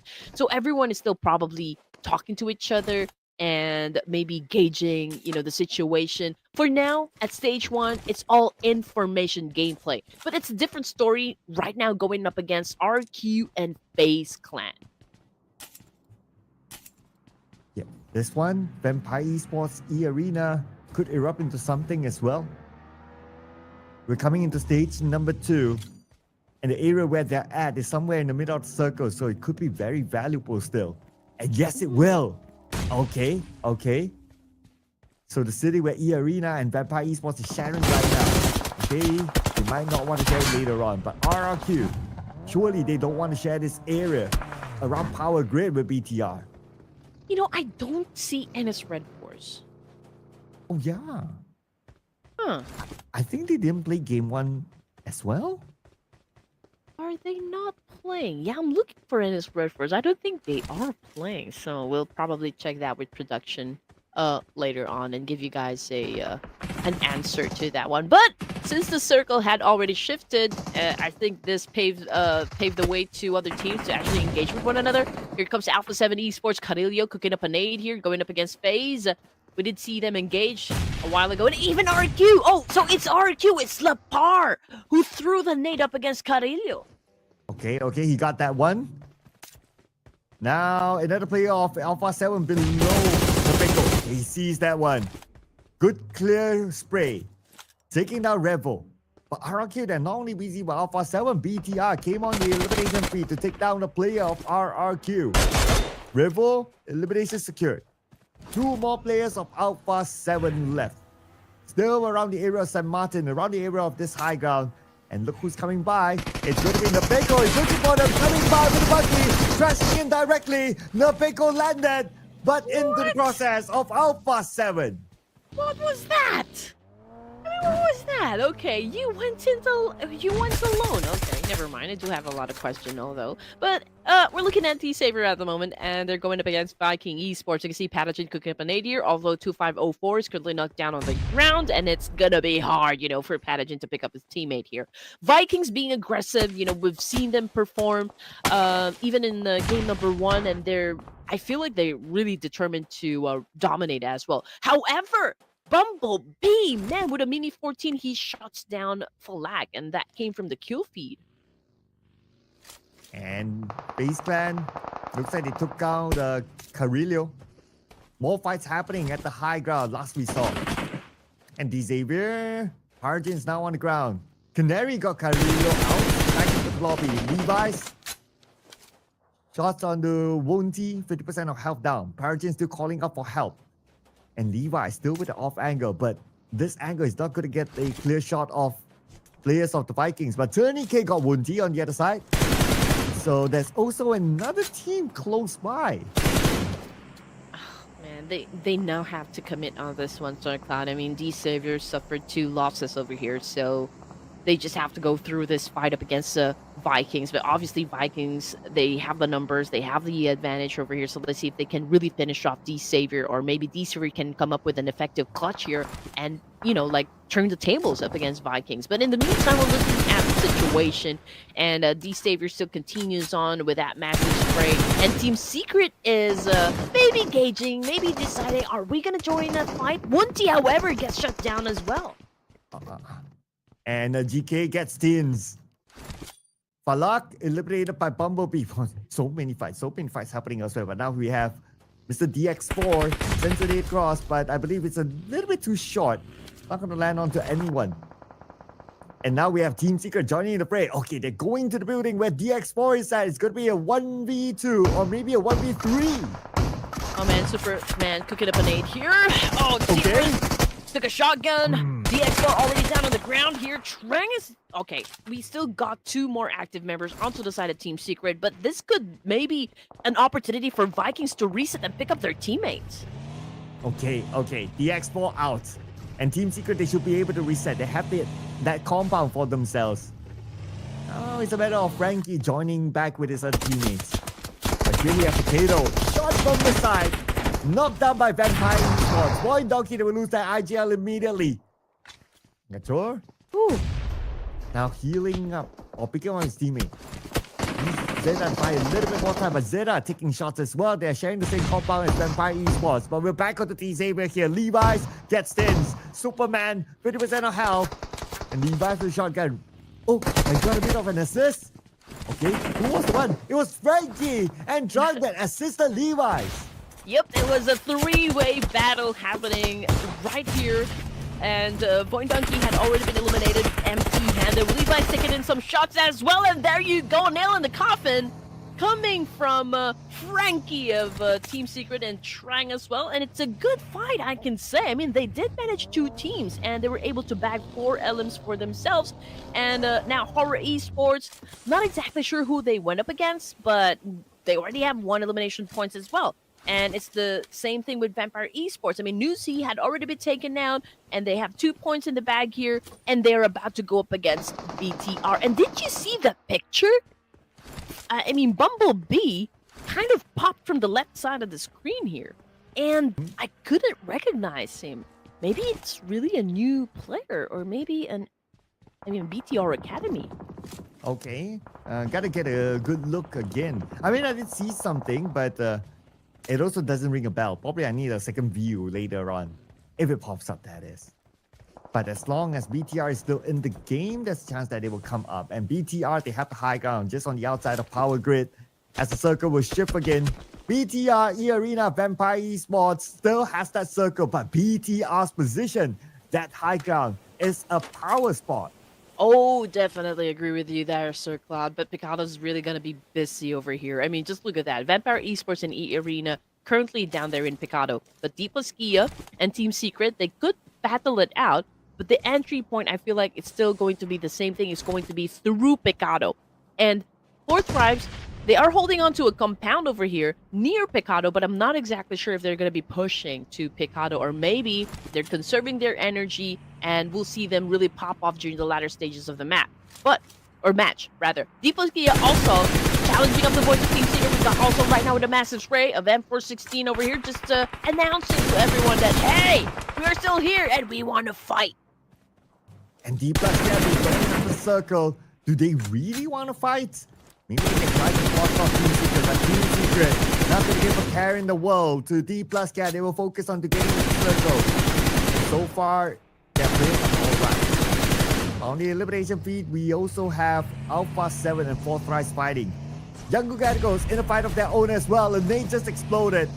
And looks like they're up against Horror Esports. Jiggle. Focus on getting into the building, but the building that Jiggle is at is not in the circle. Alpha 7. While all this happened, they are eliminated at number 12. Okay. Unusual, but let's see. I mean, after all, this is just the beginning of the grand final. 6 elimination points, however, from Yangon Galacticos is a solid performance. And Jiggle is the only player remaining, once again, for the side of Horror Esports. BTR looking to maybe join the fight over here, Tower Grid, and maybe Face Clan as well. But so far, all I'm hearing are gunshots. Okay, so kill feed, it's Team Secret versus 4 Tribes, and Noki already on his knees. And Yanko Galacticos, 3 players looking for Jiggle in the building. And Team Secret, they're currently dominating. Okay, still fight against 4 Tribes. Here we have the long range by GK on the other side. I wonder which team is that. Is it still 4th Rise? Okay, could be still 4th Rise. Now Team Secret, they're pushing. All right, here we go. Frankie about to eliminate the boys of 4th Tribes. Man, they are in a vulnerable spot here. But you know what? 4th Tribes is still trying to do a massive spray, defending themselves. And we got one of them actually escaping with his life, but it's going to be impossible for T24 to get picked up in this situation. And just like that, GK was able to still score a point and did not let 4 Thrives escape. Oh, so now 4 Thrives, 48 points left in this round. And there's a chance that Team Secret or Face Clan or even D plus Kia could catch up. They still have a full team. Joker from this high ground. Mela vehicle exploded. Now he's bleeding out. Shubs is the closest to him. Shubs managed to get a knock onto 4, 5, 6. And Joker and his teammate. Okay, his teammate will pick up 4, 5, 6. But Joker will be one to keep watch onto the movement of Vampire Esports. Now, next phase circle still goes to the high ground. BTR still has it, but because of the presence of like E-Arena, Vampire Esports, BTR, they might be planning to leave the high ground. Okay. I'm still gauging the situation, I guess. But FaZe Clan right now trying to flush out members of Yangon Galacticos. We got Canary getting into position as well. Murnat Boy.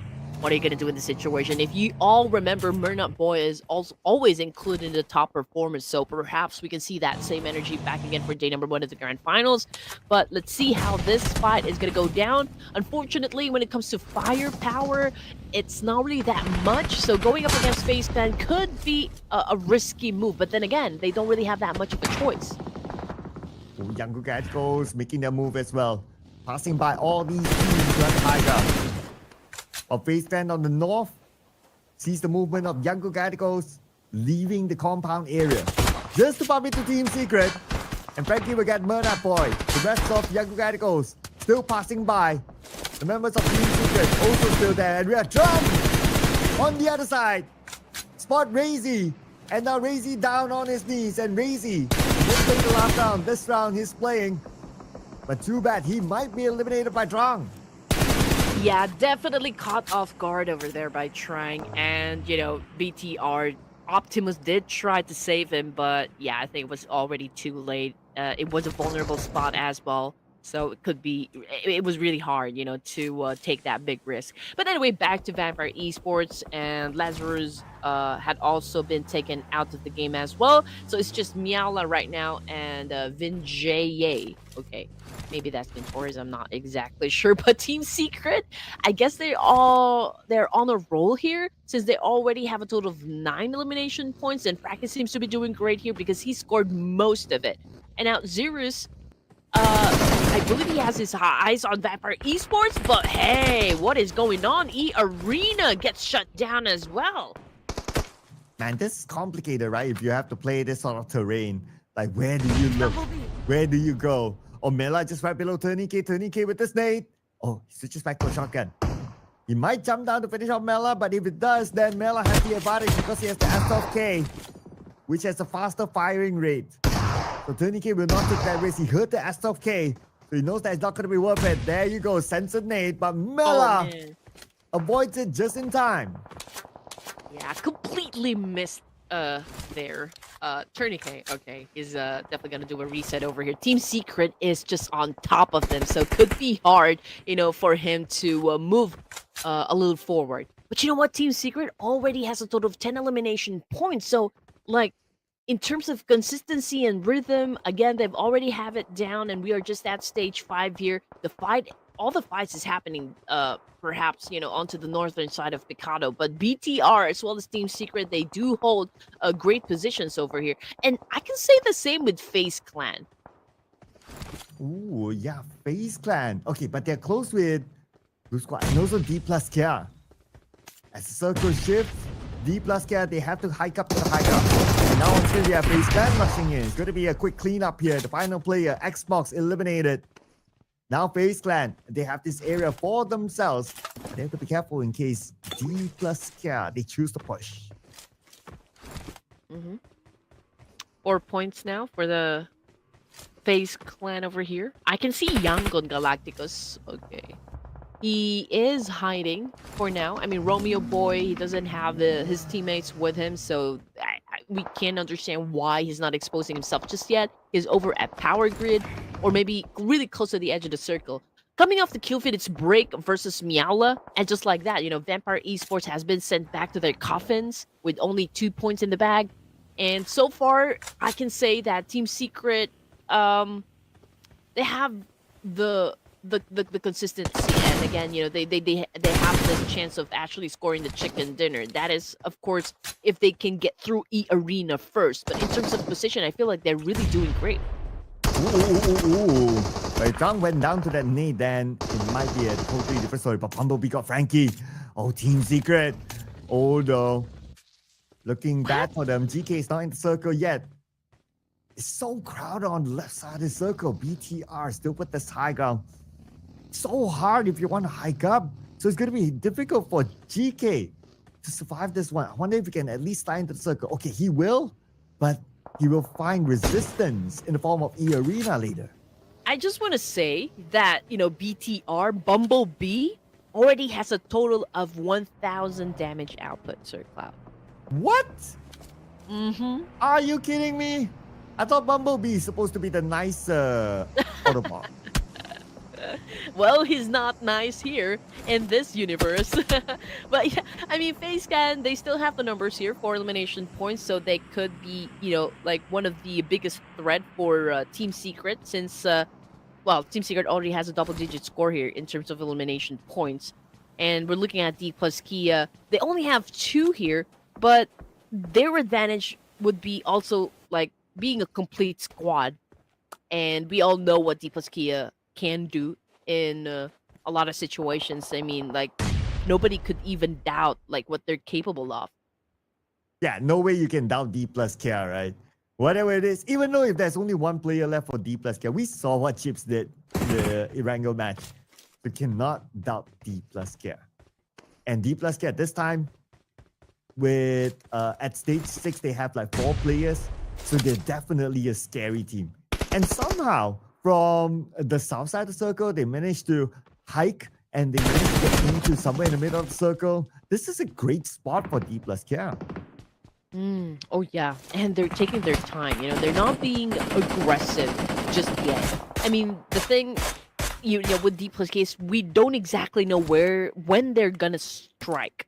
Osel is like the only player so far away from D plus Kia, but just look at that. They have been favored by the zone. They do have a compound, so I feel like FaZe Clan, that would be their next target. But as for BTR and E Arena, they need to settle the fight. So whoever wins the fight then gets to stay up until the last few zones of the match. So let's just check if D plus Kia could probably score the chicken dinner, just because they really have a good spot here, Sir Cloud. Yeah, unless if the circle forces them to move. But looks like stage 7 circle still favors D plus Kia, so they still have that advantage. Now the hard part is for BTR. No circle, but they can still kind of find the circle. I mean, this kind of terrain, you can find those small entry points in the circle. And somehow they found it, but they're not fully in yet. But let's not forget about Break. The final player of MVKE down south, if you look at the minimap, he's there and he's in the toughest position because of the positioning of all the other teams on the high ground in front of him. 3 points now for D plus Kia. It's a slow burn, but Romeo Boy, okay, seems to have found chips and was able to score that point, which puts D plus Kia at a deficit here, obviously, but he did compromise his location. But then again, we're talking about 8 elimination points in the bag here for Yangon Galactica, so even if he gets taken out, I feel like it's still a solid performance. But here comes Bumblebee right now, taken on the ground by 456 of the Arena. Here comes Optimus, try and save his teammate, but oh my goodness! E-Arena 456 just dominated Bigatron. Okay, so Bigatron is out. But not bad, 7 eliminations this round. But FaZe Clan, they're dominating. 5 eliminations at least. E-Arena, 6 eliminations with only 1 player left. It's going to be 4, 5, 6 for the team. And because he's that one last player, he's going to stay as quiet as possible. But Break, does he know that Osal is at the shack? If he knows, he can lob a nade. He does have 1 nade, the one trusty nade. Oh, wait a second. Where are those nades coming from? Oh, it's FaZe Clan. All right, here we go. Osal right now left the shack at the moment that he does. Break was there to greet him. Oh. Unfortunately, Break gets shut down as well by 456 of the Arena, and Vikings already got eliminated with 3 points in the bag, which brings us down to just 4 teams remaining. We got FaZe, D plus Kia, E-Arena, Yangon Galacticos, but when it comes to numbers, it is all about FaZe Clan. Okay. Not gonna say anything, but I have to say that D plus Kia now. They're fighting against Romeo Boy, but 456 is the one to steal away that last elimination point out of Yangon Galacticos. Number 4, 8 elimination points. Now it's FaZe Clan, E-Arena, and D plus Kia. E-Arena right now, this last player, 456, managed to somewhat slide into the circle, but in front of him is going to face now. Canary knows that he's there. Canary kicking up the stage, with a shot lane. Canary gets punished by 456, taken out immediately, but from behind, the follow-up game from Dewey to finish off 456. But unfortunately, he will lose Canary. Now 2 players left for FaZe Clan. Oh man, here we go. I mean, Canary is pretty aggressive, I can say. But 456, before he got shut down, I think he was able to score 5 points for himself. So that is still like a top-notch performance coming from that player alone. But we are now looking at the final 2 teams over here. It's a 2v2 fight between FaZe Clan and D plus Kia. It's a fair fight. So let's see who's gonna be winning this. Obviously, D plus Kia, they do have a little bit of an advantage up against FaZe just because Fabian and Noble is holding on to, great vantage points over here. But let's see if FaZe can maneuver this. Maybe they can come up with an effective plan on how to shut down maybe even like 1 from D plus Kia, and they could start from there. And D plus Kia actually they have a high ground advantage. But Chopper, he has the flank. So I'm not sure if D plus Kia knows that Chopper is there. They see the smoke deployed by Dewey's side. And Chopper moves forward. He's right below Fabian. He kind of knows that Noble is on the other side too. He saw that smoke. He's creating, or at least he created a smoke for himself. So that will kind of give away his position as well. So they'll be looking at Chopper's direction too.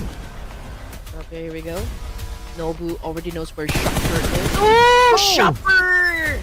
Oh man, he exposed himself to Noble, and Noble just really capitalized on that one. And now this is going to be tough, for the side of FaZe, since we're only talking about 1 player left. It is a 2v1.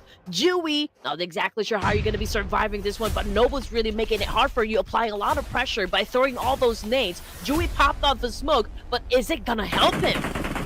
Okay. We saw yesterday FaZe Clan, they scored a chicken dinner in this kind of similar position, but it's D plus Kia. And they won't let go of this chicken dinner. They won the number 1 spot for themselves. D plus Kia is back. Woo! And I got a point. Yes, thank you so much, D plus Kia. Winners for match number 2 of the grand finals over here. They were pretty quiet, during the first zones in this match. And they started to obliterate teams. I think the moment that we stepped into stage 6, perhaps, and all I can say is that they know how to be passive.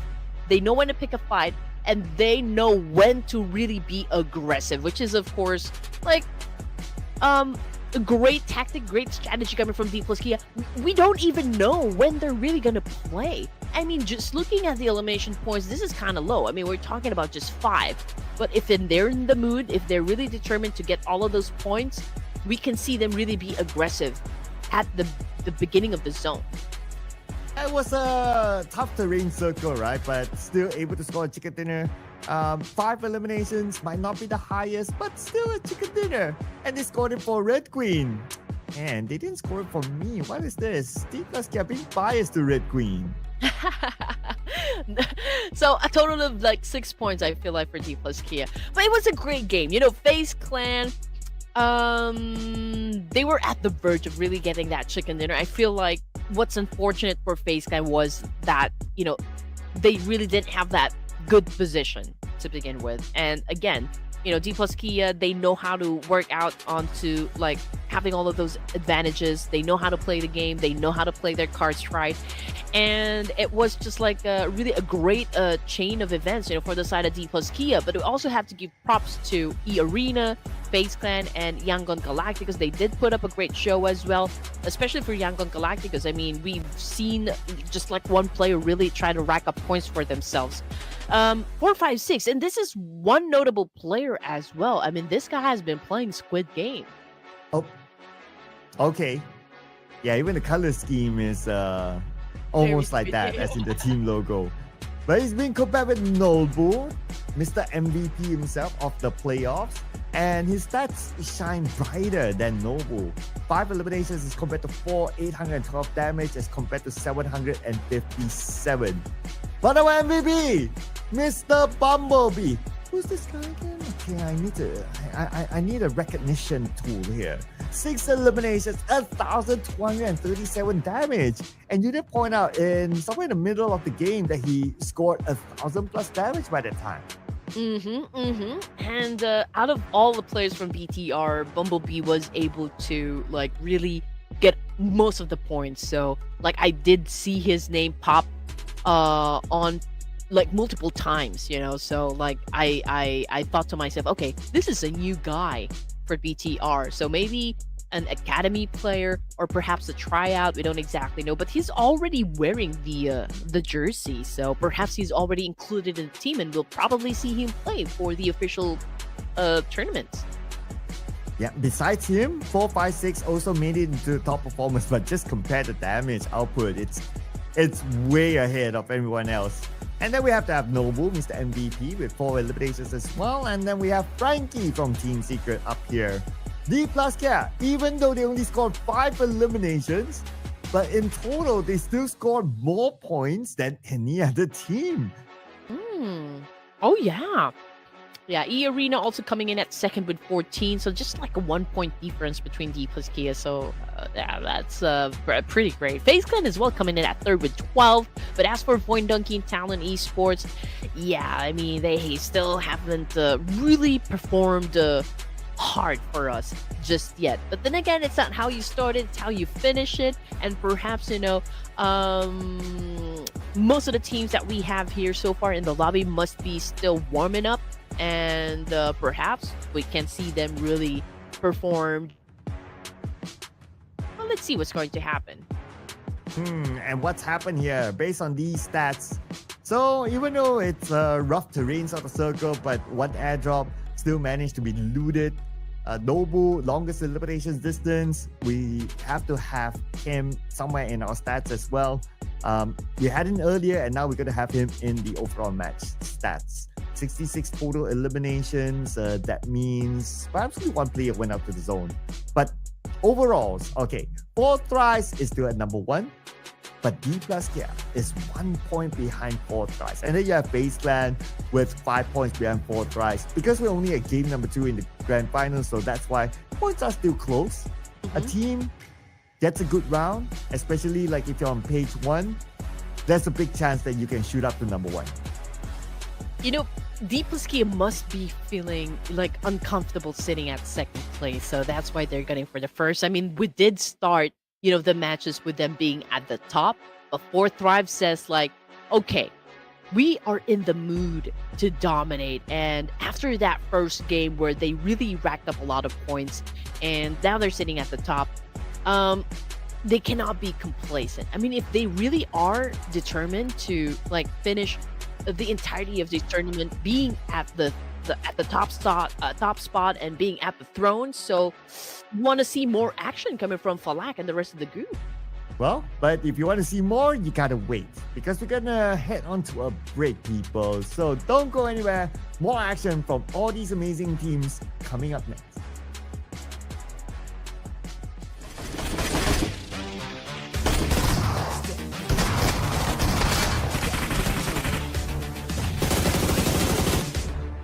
Step into the ring.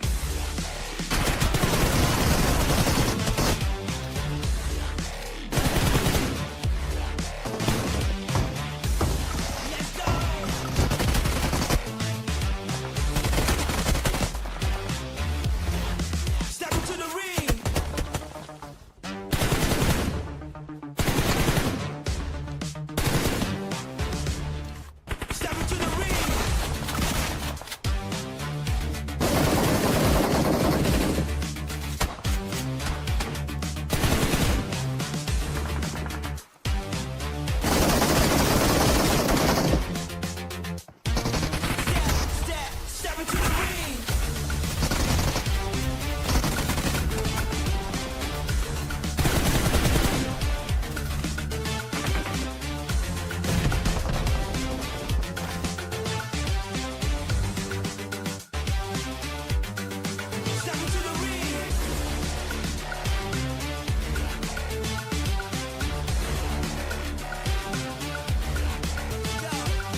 third match, ladies and gents. Welcome back to the Ruthless Invitational Showdown, Season 11, with your favorite casters, Red Queen and Sir Cloud.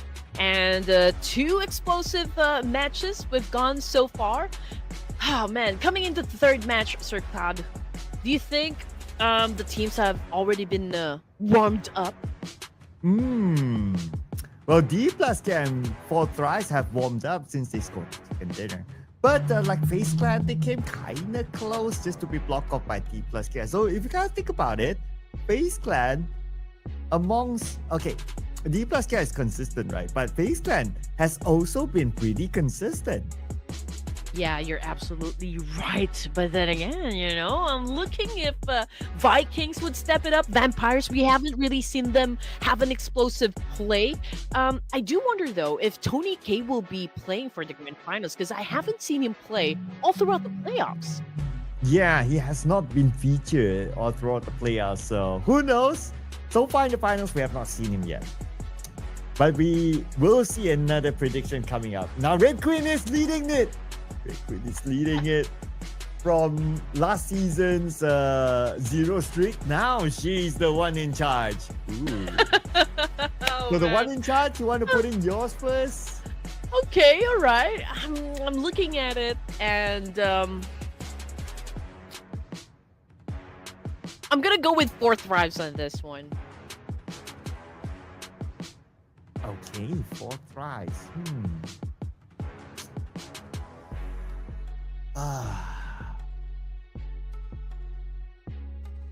Okay. Can I break my own personal rule?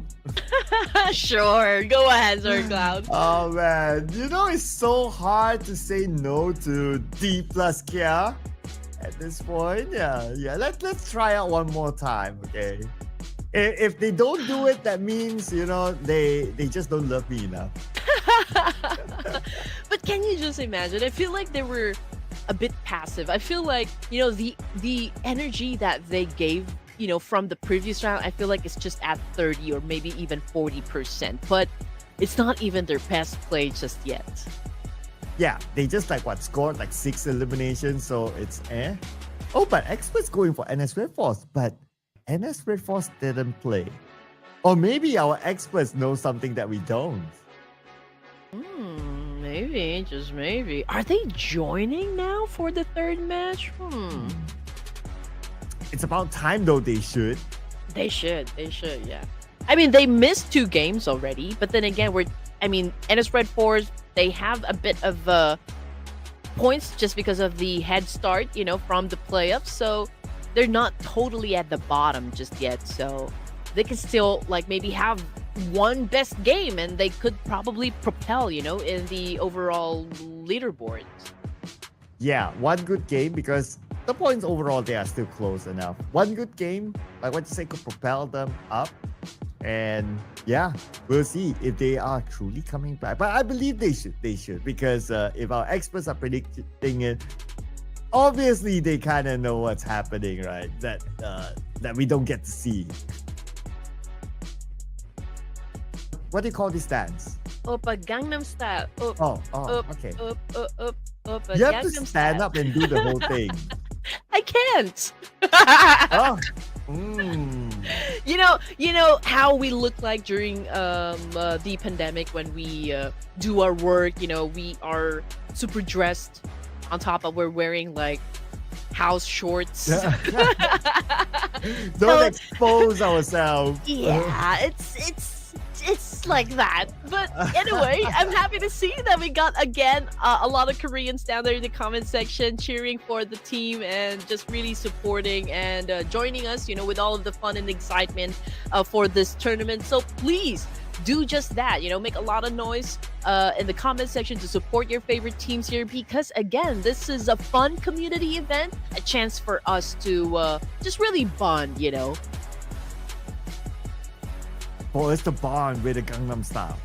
in Mirama, people. Let's head back onto it.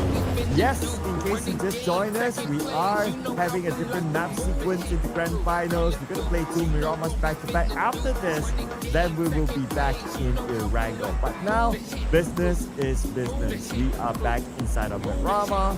And let's see what kind of flight path we're going to get. We're going to get a different flight path this time. Starting from the left side El Pozo to the north of Impala. Okay, here we go. Checking out the names from the left side of the screen here with the most knockouts. Again, it's Nobu. We also got Joker over there. Most headshots, it's GK of Team Secret. We also got Falak and Bumblebee of Bigatron. Highest damage, well, we still got the King over here. Noble of D plus Kia. We got Joker and Bumblebee joining him in the lineup. But with the most elimination points, man, they're all 6. And this is not a good number, don't you think? 666. Yeah. I'm sure that will change this round, so don't worry. We can just ignore the not so auspicious. We're gonna ignore the fact that we are going to see an early fight here between D Xavier and Alpha 7 inside El Pozo. And here we go. Of course, we're just waiting for Alpha 7 to really show us what they've got over here. Alpha 7 right now having an exchange. It's a dance-off. One of them is pretty low in HP, but hey, it's a good thing because they seem to be winning the fight up against D Savior. And just look at that. Revo got the first blood here. And again, you know, D Savior's not looking too good, not looking hot at the moment. And Alpha 7, with just the right amount of push here, I think they can really win the clash. Yeah, and they're doing that right now. They're pushing in forward, Paragin down. It's a key signal for Alpha 7. And Levi's on the inner side. Spray towards the window. Not able to hit his target. He's going to be the final player for D Xavier. And Alpha 7, they have the numbers against him. But he does have a DBS.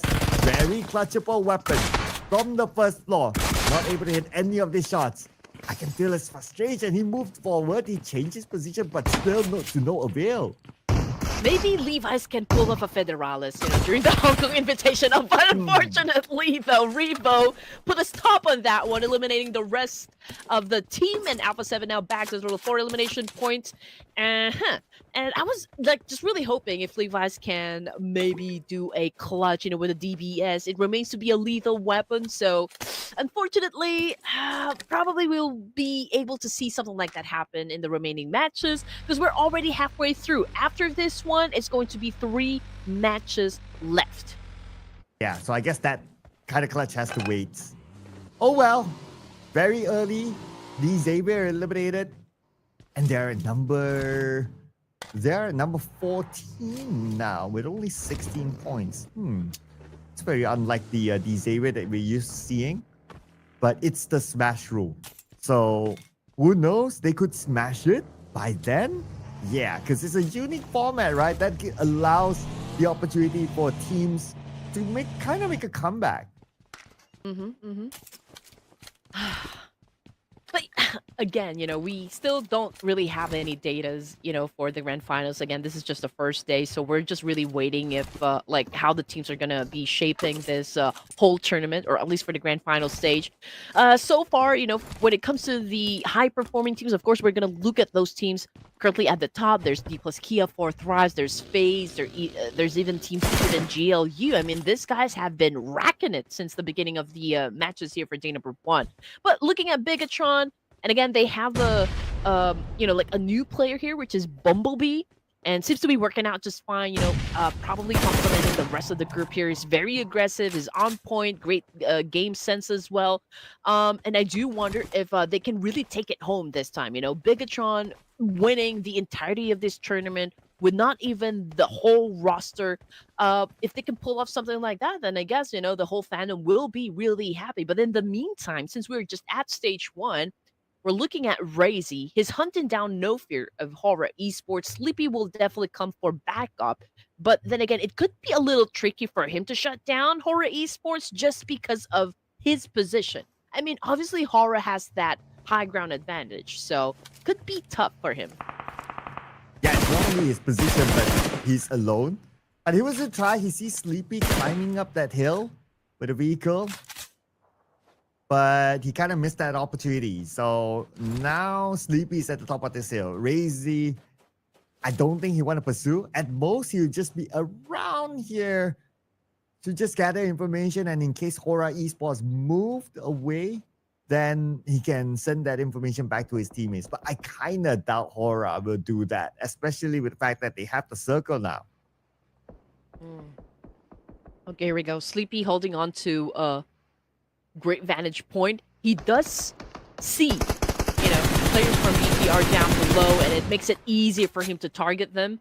But considering the distance, I think it's going to be tough. And I don't think he even has like maybe a times 4 scope or even so. Could be hard for him to take out any players with just like a red dot on his gun. But then again, we're talking about this seasoned veteran player. So, I mean, still could be possible for him to get some points even if he doesn't have the right equipment just yet. But anyway, we're looking at Sky here. He's hiding behind his vehicle. He was able to spot Razy. This is like a different thing. It's going to be hard for Sky to eliminate Razy just because of his position. And Sky still has a smoke in front of him, active, blocking a bit of view. BTR, they really want a piece of this Crater Hill area. Such a difficult area to play with, but they still want it. Just look at this on the minimap. They're spread out. They want to challenge Hora Esports. So if any side gets a knock, then that could be an instant elimination just because of how spread out everyone from both sides are. Okay, here we go. Satar, Razy, Tandem. I think they're about ready to move to another location over here because this is definitely not going to work out. And just look at that. BTR, they're in between, right? I mean, there's another team that might join into the mix here. And this is not a good spot for them to stay. And Bigatron by Vitality, okay, they're now together all in one place. So this is a compound. This could definitely protect them. But as for Hora Esports, I feel like they're already challenging up the boys of Alpha 7 this time. But Sky sees a rotation of the Alpha 7 player relocating himself. He does have an M4 though, but not sure what sort of scope does he has. Alpha 7 Carrillo, okay, inside of Crater Field. It's very rare for teams to actually focus onto the inner side of Crater Field unless if the circle goes here. So he would kind of have a lot of time to just root around the area. But Revo might not have that amount of time. Speaker is now smoking up. Now he's out in the open. Still receiving damage from Falak. 4 tries is the one. Looking to knock down Revo. Right behind his broken vehicle. Okay, now his teammates will need to help him by creating that smoke bridge so he can run. Yep, and again, we got Falak repping up for Thrives, making it difficult for Alpha 7 to save their teammate over here. I mean, Revo's definitely going to have a hard time escaping this very position. I mean, there's a reason why he's popping off those smokes, and we can see Falak anticipating that move. Revo now getting ready to cross. Falak doing a spray here. He is giving up some damage, and Revo, well, good thing he was able to dodge them. I mean, he got inside that warehouse safely, so there's a chance for him to recuperate in this situation. Okay. So Revo is safe. Somehow he managed to escape that. That was crazy. I mean, his chances were super low, but thanks to his teammates as well, who created the smoke bridge. Now he's safe. But Carrillo, can you say that he's safe? Exas is down though. He's all alone here fending off the other remaining players of Blue Squad around him. And Nextbox tries to get Carrillo. Carrillo now. Back and front. Stopped down by Blue Squad. Okay, KF. He sees Squash Boo. Squash Boo doesn't know that KF is here. Made by KF, but KF fails. Surprise! That's a good chance for KF to actually shut down Alpha 7. But then again, we're talking about Squash Boo over here. Squash Boo with a DBS? Was that a DBS? Oh, an S12K. Imagine that. He was still able to defend himself. Even if he was able to... I mean, like, I think what Squash Boo did is, like, he waited for that right opening shot for him to gain that advantage. High ground, here comes! Onto Xbox. Looks like Alpha 7, they're winning this one. Exas is back up though. Noel on the right side, Noel showing himself. And Setup knows that he's there. Exas on the left side. Okay, he saw the silhouette. But he's gonna put focus on the well. Shifts his focus back onto Hexa. Hexa's now down. One more to go. And looks like Alpha 7 will win this fight nice and clean. Look at this. They're already at 8 eliminations. Yep, judging by their performance, perhaps, Alpha 7 right now stepping up. Oh man, this is gonna be good. If Alpha 7 is determined to get the chicken dinner for this round, then everybody else needs to actually perform. And you know what? Let's all welcome NS Red Force. Third game of the match here. They did miss 2 matches for day number 1 of the grand finals, but they're still okay. I mean, they have those head start points to, for a boost here, so it's okay. I mean, Doxy got shut down, unfortunately. Coming off the kill feed, it's also 4 tries versus Jungle Galactic, who's got RQ versus Doxy, and that's a confirmation. He's already out of the game as well. Too bad making his debut here today, being the first player of NS Red Force to be eliminated. As for 4 tries, it would take out Romeo Boy. Oh, but the zone actually took out Romeo Boy. Okay. Did that point register to 4 tries? Maybe not. The zone denied it away. Oh yeah. Yeah, and also Bumblebee got taken down. Okay, interesting. Most of the teams, though, are already inside the zone, but it's going to be hard for D plus Kia to even maybe, get into the circle just yet because of the amount of teams that are, maybe headed towards the same direction over here. But the circle, well, still shifted a little bit onto the middle side, but Vikings, D plus Kia, even Boindonkey, they might have a big conflict over here coming from the east side. The arena down to their 2 players, Joker 4, 5, 6, and we've seen a lot of movement and a lot of clutches coming from 4, 5, 6, so maybe he could bring that energy back again. Oh no, E-Arena in trouble right now. Smoked up vehicle, tire punctured. Now they're on foot. Managed to abandon the vehicle just in time before it blew up. 4, 5, 6, oh man. In the middle of so many teams of BTR. What's happening here? Okay, the elimination feed, Razy just took down Axel, but 2 players of BTR now down. And Talon looking for Razy. Razy with SLK going up against Achol with the DBS. And here comes the jump shot from Razy. It will get out Achol. Razy with the captain's performance. Oh man, Razy, of course, winning that fight. That's a good thing to watch. But let's look at the performance of Alpha 7. 10 points in the bag now. We got Zainab, of course, scoring most of it. We got Reba coming in at second. And Zainab right now is pretty aggressive, which is, of course, what is needed to win any match. RQ, with 1 elimination point, they do have a chance to challenge up the boys of Team Secret over here. They are, sending some bullets. But 4, 5, 6, and Joker, just look at that. Even if they're all already down to their 2 members, I mean, it's not a reason for them to stop engaging in any fight. I mean, usually teams would just focus on longevity and maybe score some placement points, but not E-Arena as they try to flush out Genfos from inside this house. That means they really want to get number 1. Okay, here comes Genforce on the ground floor right now. Joker down. Only 4, 5, 6 left. 4, 5, 6 is being shot at from behind. Gotta be extra careful. So many teams around this area. Oh. And the one that came up is not far from RRQ. E-Arena eliminated number 15. Yeah, it was a mishap over there. I mean, he tried to get through the window. Fortunately, was able to do that on the first try. So that second time, I think, was already too late. And Lapar already spotted him and just went for a massive spray. And now we're looking at 14 teams remaining. So again, teams that got eliminated, that would be GLU, E-Arena. We also got a D-Saver and Talon Esports. From the kill feed, it's Zeta versus D plus Kia. Also got knocked down on the ground here. And Zeta already on the move to shut down Fabian as well. Fabian cooking up a nade here, was able to dodge one for himself. And now he threw a nade, but unfortunately he did not hit his target. But who will get the target of the circle? NS Red Force in the middle of the circle. And also Vampire Esports, Hora Esports in the circle as well. Team Secret 2 on the right side. So many teams on the north. But on screen, we're going to focus onto Fabian against Void Donkey. On the other side of the circle, Chips is tanking the blue at this moment. So Fabian right now at the forefront. Gacho, he wants to move forward. But then again, he has to be careful with the fact that Chips is on the other side. Chopper, the moment we switch over to him, we see him eliminated by Falak.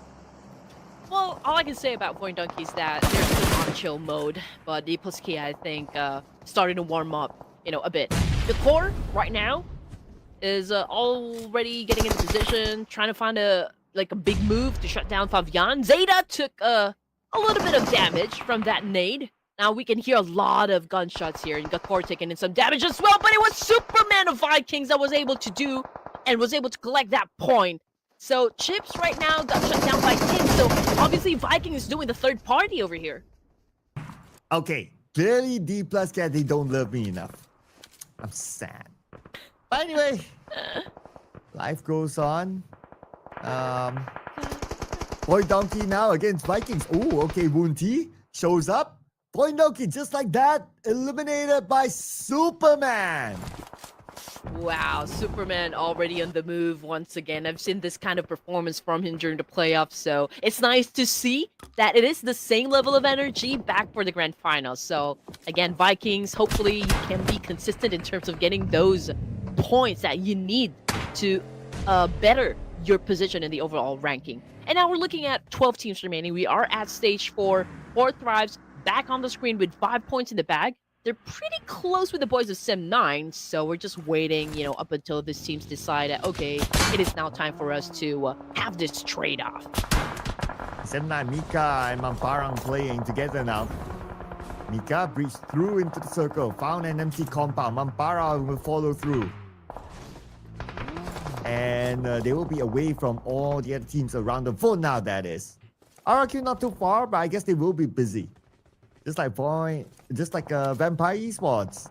Potentially, they will be busy with Horror Esports.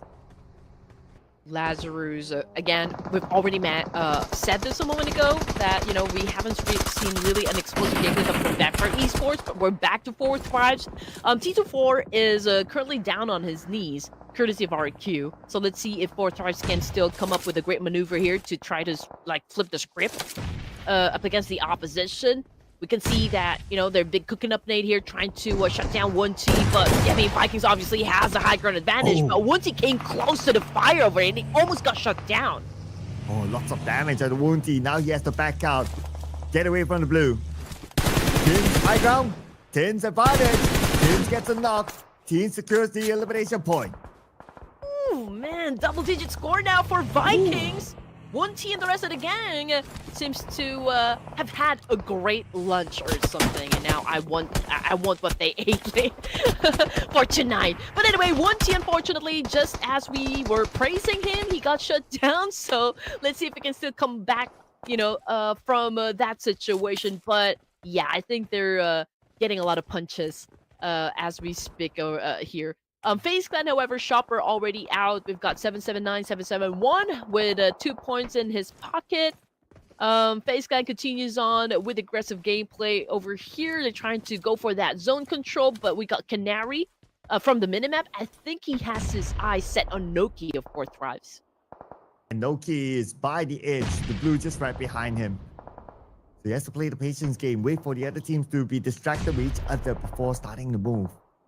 So what Tins is doing right now against 7-9. Tins in a similar position. Blue behind him as well. But Woonty is bleeding out. Is Tins going to go and save him? I don't know if you have time though. No mind about that. Drang eliminated him. So now it's Tins alone for the Vikings. Mampa, you do not do that. The moment that he opened fired, he got shut down in an instant. 11 teams remaining. We got Frankie on the screen. Together with JK over here. We've got Nokia 4 Thrives. Dance it up with Teens, and Teens just got served. Which brings us down to 10 teams remaining. Stage 5 here with a minute and 55 seconds on the clock before we move on to the next stage. However, there was a little incident that happened between, with Horror Esports, because I just saw Sleepy actually getting knocked down. It was all because of himself. Yeah, not too sure what happened there. But he's not eliminated yet, so maybe the other players of Horror can save him. Yeah, he's back up again. He's back up. Okay, so... Oh, wait. Maybe not. Okay, never mind. We'll check back on that later. But now, Team Secret. Within the circle, scoping out everyone's, making sure their corners are checked, including Alpha 7. But they have BTR in front. Okay, Noki here. We have it on screen. Manpa lobs the nade across. But Noki relocated himself. Okay, Revo. Monitoring the situation. Let's find Bumblebee, and this is such a great vantage point. And he capitalized on that one perfectly. And now he bags a point. And that puts, of course, BTR in a pickle over here. 11 points now for Alpha 7, although he's getting tagged at the moment, but still was able to dance it off and dodge all those bullets. Now we're looking at Horror Esports, and we did see a little bit of a incident that happened, with Sleepy, but it's still no fear and Jiggle. So let's see if they can, rack up some more points before they get eliminated, or maybe they could secure the chicken dinner. We still don't know. Yeah, I mean, we have seen duos securing the chicken dinner before. But Mamparang will secure the nade onto Noki, finishing him off. So now the number 1 spot is wide open for teams like FaZe Clan, Team Secret, and even Alpha 7. Especially with the fact that they have collected 11 elimination points now. And the circle is not far away from Alpha 7. In fact, they have Revo in it.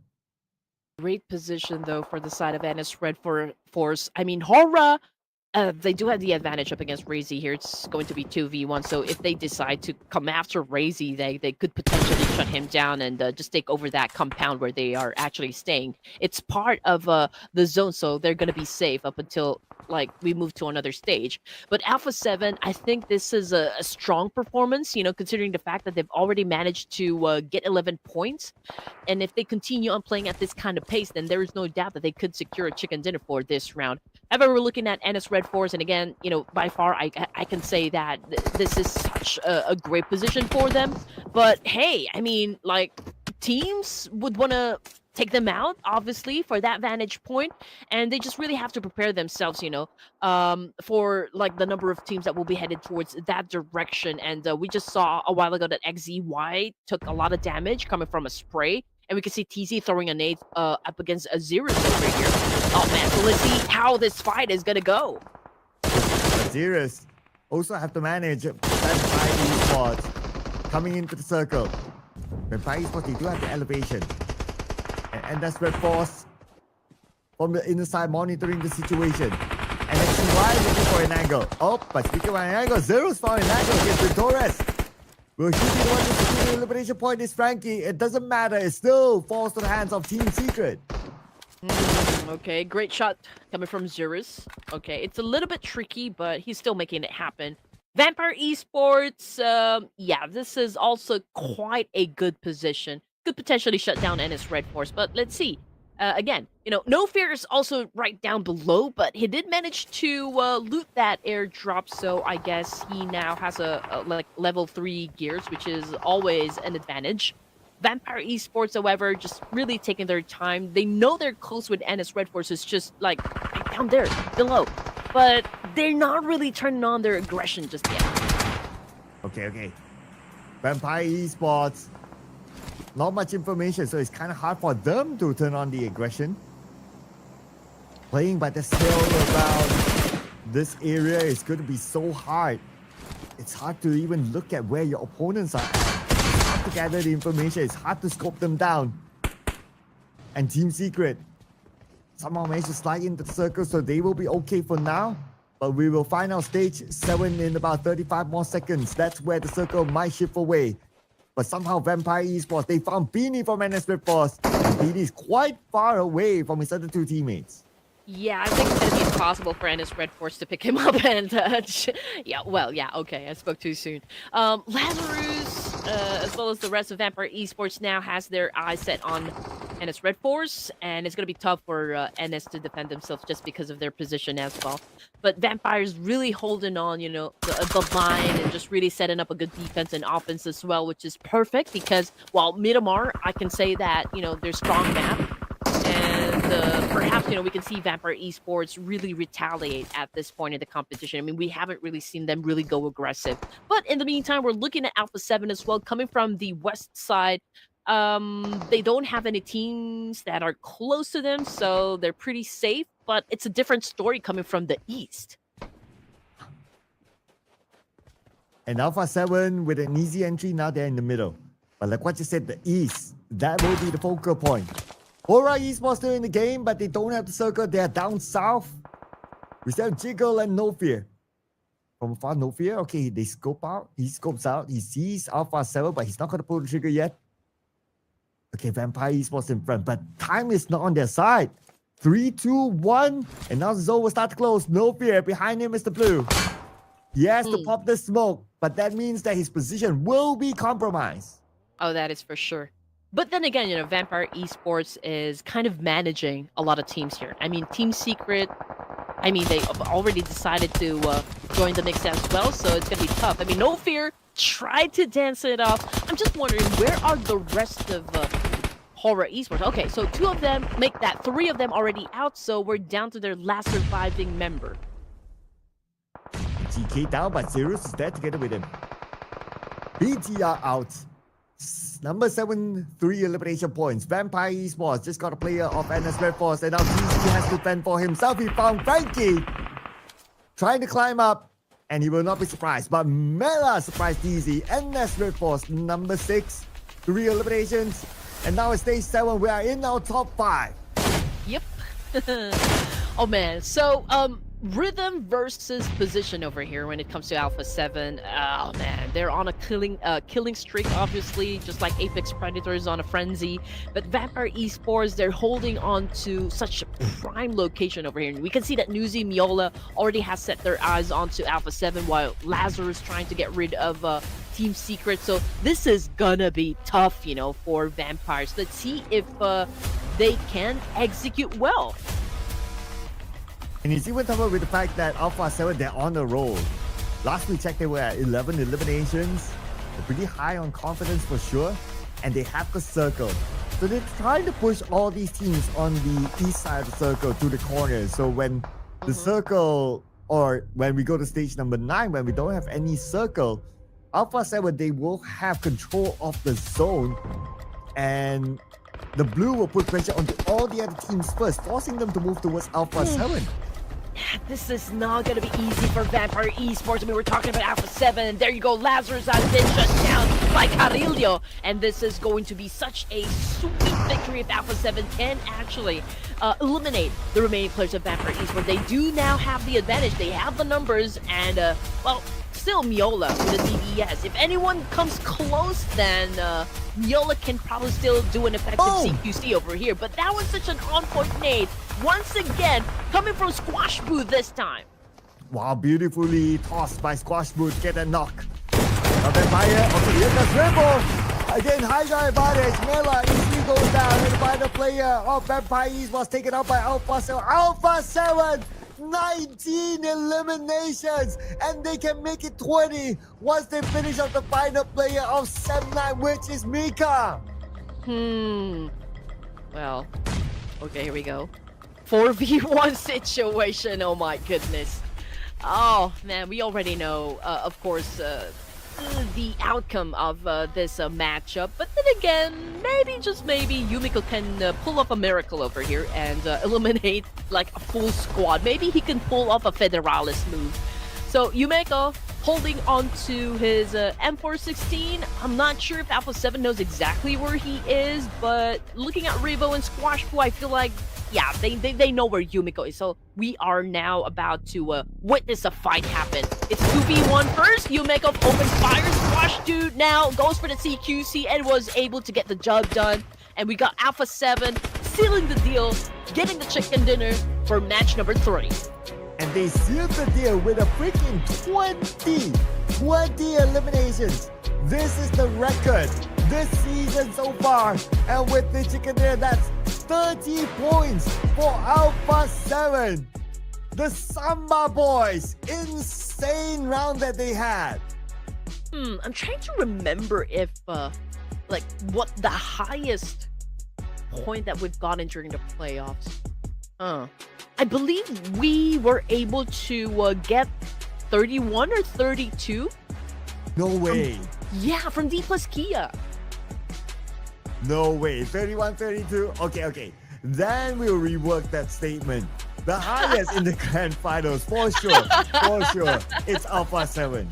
Oh man, I mean they are the defending champions, so I do wonder if they're really gonna defend their title or are they gonna give it away? I mean, Alpha 7, I believe the first time that we saw them play was the last season, right? It was their first time to join the Ruthless Invitational Showdown, and they really made like such a hard, solid presence. I mean, winning the entirety of that tournament was just like made everyone really applaud, with the kind of performance that they've shown us. So perhaps we can see something like that again happen. We also have to give props to Vikings Esports, M9, and Team Secret. I mean, they are the teams to watch when it comes to Miramar. Yeah. I mean, Alpha 7, if you kind of think about it, like the first 2 rounds, they were like kind of quiet, maybe a little bit underwhelming. But this is a big bounce back here for Alpha 7. Confirmation 20 eliminations for Alpha 7, 3,056 damage with only a mere 782 heals. So they managed to bring in those eliminations without tanking too much damage at the same time. As compared to Sem9, of course, the numbers are really, really big. But we are comparing with Sem9 just because they got the second place finish. But Alpha 7 in this round is incomparable. Oh yeah, impeccable gameplay. I mean, crazy damage output. I mean, they've managed to reach as high as 3,000 plus. But yeah, we have to also give it to Revo, 77k, Alpha 7, 6 elimination points under his belt, 999 damage output. So this guy made it happen, for Alpha 7. And of course, the rest of the team. It's the teamwork that makes the dream work after all. And because it's a teamwork that made the dream work, we also have the other players of Alpha 7 here as our top performers. Revo and Squash will join stand up here. But in between, we also have Superman from the Vikings. And during the playoffs, he was in the running to be the MVP. But of course, Nobu and the rest was history. But because of that, it just shows that Superman from the playoffs till now, him personally is still consistent. Mm-hmm. And now, of course, the one of the things that we always wait for, the match leaderboard, 30 points in total for the side of Alpha 7, and then we got Vikings coming in at second place, also a double-digit score. As for GLU, E-Arena, and D-Savior, the only teams that wasn't able to get anything from this round, but we are just at match number 3 here, ladies and gents. We no longer have any groups. It's not a round robin format. We have all 18 teams in one game. Yes, that means we will tabulate the score with all the teams together, but we'll show that later on in the overalls. Before I head on to that, our standard SOP, standard operating procedure. The 3 airdrops looted, even though this circle is also a very killy-ish circle. So teams still have that time. Napeko comes in with the longest eliminations distance of 354. And throwables is 170, so that's okay. But with a 30-point haul, look at this, right? Alpha 7, game 1, only 3 points. Game 2, only 2 points. But one amazing round, 30 points collected. Now, they are leading the chart. Oh, man. And again, it's still a make or break for now, at least at this stage. But yeah, Alpha 7 took the throne with 52 points, but again, we're talking about just like a 1-point lead here up against Fourth Tribes, who came in at second place. We also got D plus Kia with 46, so a lot of things can still happen. We might see a lot of reshuffle happen for day number 1 of the grand finals here, but I think it's still the usual suspects, right? I mean, those teams that really performed great during the playoffs are the same teams that are really giving us a great performance for day number 1 of the grand finals. Yeah, and NS Force playing this round, they are at number 10. If only they played the first 2 rounds, then their placement might be a little bit higher. But it's okay. That's the past. We look forward to the future, which is our break time. So we'll take a short break.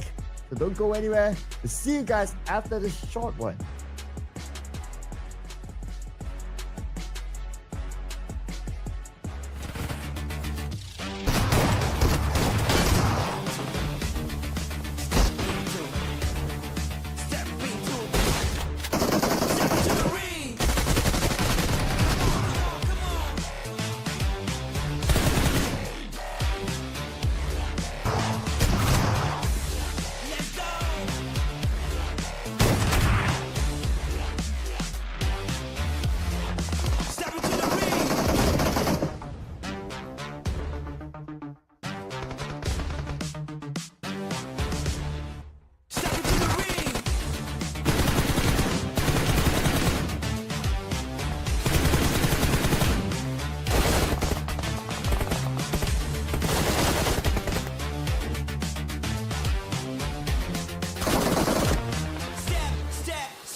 Well, we're done with the first half, okay? What an intense first half we had in the grand finals here. We're in the second half of the Ruthless Invitational Showdown Season 11, Day 1 of the grand finals. And Alpha 7, a whooping 30 points collected in Miramar. You know, I have to correct myself because I've been checking the Ruthless Invitational Showdown, from Wikipedia, and you know what I found out? Season 9 of the Ruthless Invitational Showdown, I think that was Alpha 7 who took the championship. Season 10, it was Vampire Esports. So, technically, the defending champions would be Vampire Esports. Okay, and how are they doing so far? Well, we still have yet to experience the prowess and tenacity of Vampire Esports. I mean, we haven't even seen Tony K actually play, the entirety of the playoffs. So perhaps we will witness some brilliance in their gameplay in today's set of matches. But then again, Alpha 7, I feel like they're really starting to heat things up a bit. Yeah. They won the title back, right? With the type of gameplay that they've shown inside of Miramar. But now it's all about consistency because we also got to switch up the maps. We're going to come back into the OG map of Erangel. So whether Alpha 7 can continue to perform or whether it will be another team. I kind of have a hunch that because it's the finals, it's the best 18 teams this season. So everybody's going to play their hearts out. I think that top spot is just going to change and change and change. So maybe that's a clue to our prediction. Oh, yeah. Okay, so again, production is quick on their prediction over here. Horror Esports, okay, making a major comeback perhaps in Erangel. But what about you, Sir Cloud? Which team are you gonna go for this time?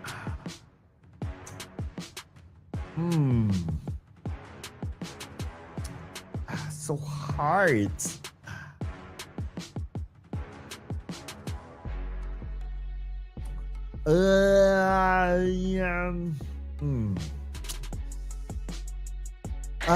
Okay, let me. I have not picked them yet today. Let me try this one out. Let's bring on Balak and the boys, 4 tries. Let's go. Okay, 4 tries. And as for Red Queen, I think they came in late to the games, but I feel like they're gonna do something extraordinary for us. So I'm gonna go and lock in Nongshim Red Force. Okay, they missed the first 2 rounds, so we can consider that their third round, which was the previous round, like a kind of like a warm up for them. So now that they've got the groove, this is the lobby, the 18 teams, the best 18 teams this season. Maybe they can come up with something next. So NS Red Force, let's see if we can bring that 1 point to Red Queen and just pull away from all of us. Oh man, you have to give it to me, Sir Cloud. I've had how many tournaments did I not do good when it comes to prediction? There was even one tournament where almost I didn't get any points at all. Yeah, I think it was last season, right? Oh, this was season that before. season? Oh man. Yeah, it was either one of those that you had that one streak. But now you're having a one streak, just like our teams here. We'll have a streak of games to play. Back on the OG map, Erangel, with a fly path from the right side. Well, when it comes to the playoffs, the narrative was NS Red Force not letting D plus Kia get all the spotlight, from this tournament. So I feel like since D plus Kia won a chicken dinner, I feel like NS Red Force will gun for a chicken dinner as well. And I think they are really going to exert more effort just because, they missed 2 of the matches for today. But then maybe we can have a big game for NS Red Force, right? And just to really let everyone know that they're also a force to be reckoned with, so to speak. Let's see if they can actually live up to their name. Yes, as we continue on this game.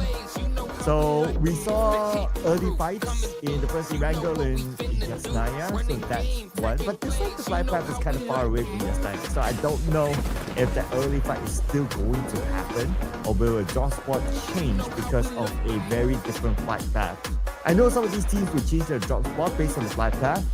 One of them is going to be Vampire Esports, so they're going to drop in Primos if it's a flight path somewhere it's passing by Primos.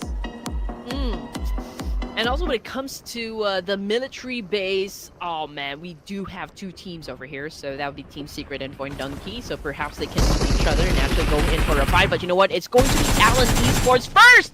Oh man, versus Hora! And it looks like Talon Esports actually got to the weapons first. That's why they have the advantage. And now they're really obliterating the members of Hora Esports. So you've got No Fear, Jiggle, out! Just like that. Sky is the only person remaining for Hora Esports. Well, if it's not Yasnaya, it's going to be somewhere else. And now Talon with numbers, all they need to do is just rush up and they will overwhelm the final player of Hora Esports Sky, eliminating them at number 18. All 4 points collected by Talon. Yeah, again, you know, the importance of gauging your jump distance. Again, you need to be able to get to the guns first, so that was like the first perhaps mistake from the side of Hora Esports. But then again, we're looking at GLU squad versus Yangon Galacticos. Got Noel scoring some points here, and Stickley with a shotgun as well. They seem to be winning the fight here up against Yangon Galacticos. But let's see if Safe will say something else. Okay. Very far jump or parachute down for these two teams. But Blue Squad had the advantage. But E-Arena got taken out. So E-Arena is also somewhere at South Jogopol. Also their regular drop spot. Now Mernat and Smart is going to be the final two players for Yangon Galacticos, the former players of Genesis Esports. And we see them here in the warehouse. Opponents getting closer and closer, but Smart with a nade across. On to Noel, on point. Okay, that was such an accurate nade. GLU squad right now, oh man, they need to come up with a plan here to save their teammate. They need, of course, all the manpower to, well, to survive this match. But you know what? E-Arena also looking into this situation, and we just saw moments ago that they were able to score a point out of this fight. So teams already back in heat, you know, for this round. Now, this is a little bit of a standoff, but it doesn't change the fact that GLU still has the numbers over here. They were able to pick up Noel. So GLU back on the full squad, which puts Yangon Galacticos in a pickle here. Yeah, with the numbers now they are rushing in. Bernard, oh, okay. One surprise, but follow-up came in from Stickley immediately. Noah will be up again. Now it's going to be only Smile on the other warehouse. They should know that Smile is there because he lobbed that nade across to get that one knock. And yes, they do now. Smile is good. Look at the minimap. E-Arena, they're actually coming closer and closer. But they're waiting for this fight to end. Here comes Smile, gets one knock. But here comes E-Arena as well. All right, time for them to rush in. Oh man, here we go. GLU, they need to reset as fast as they could because E-Arena here ready to step in. Definitely not letting them lick their wounds. We got Turney K in action, scored some point, takes out Stickley. 3 points now in the bag for the side of E-Arena. E-Arena now 4-5-6. Rushing in, they do have the numbers. It's very likely that they can do this one and claim the remaining 2 points in South Jogopol. Ranger behind the box. Okay, here comes KF. Blue Ranger. Okay, they will split up. One at each warehouse against E-Arena. E-Arena doing a 2-2 split. And here comes Momon from the back to give extra firepower. We would just have for wait for the Molly to actually be taken now, but you know what? I don't think E-Arena can be stopped at this moment. They're really turning on their regression, which what we love. Joker got knocked down on the ground, but since they won the fight, I think there's going to be no problem at all to picking up their teammate. Although in that process, I think Turney K got taken out, so they're down to just 3 members, and we were just at stage 1, but. You know, again, 3 is still a solid number since they are trading for situations such as this one. And I'm pretty sure that E-Arena can still pretty much clutch it even if they're down to just 3 members. Yeah. So 3 players, we have seen it before. Like, you can still get chicken dinners. So yeah, don't give up hope, especially for fans of E Arena yet. Now things have quieted down. 3 teams eliminated in stage 1 itself.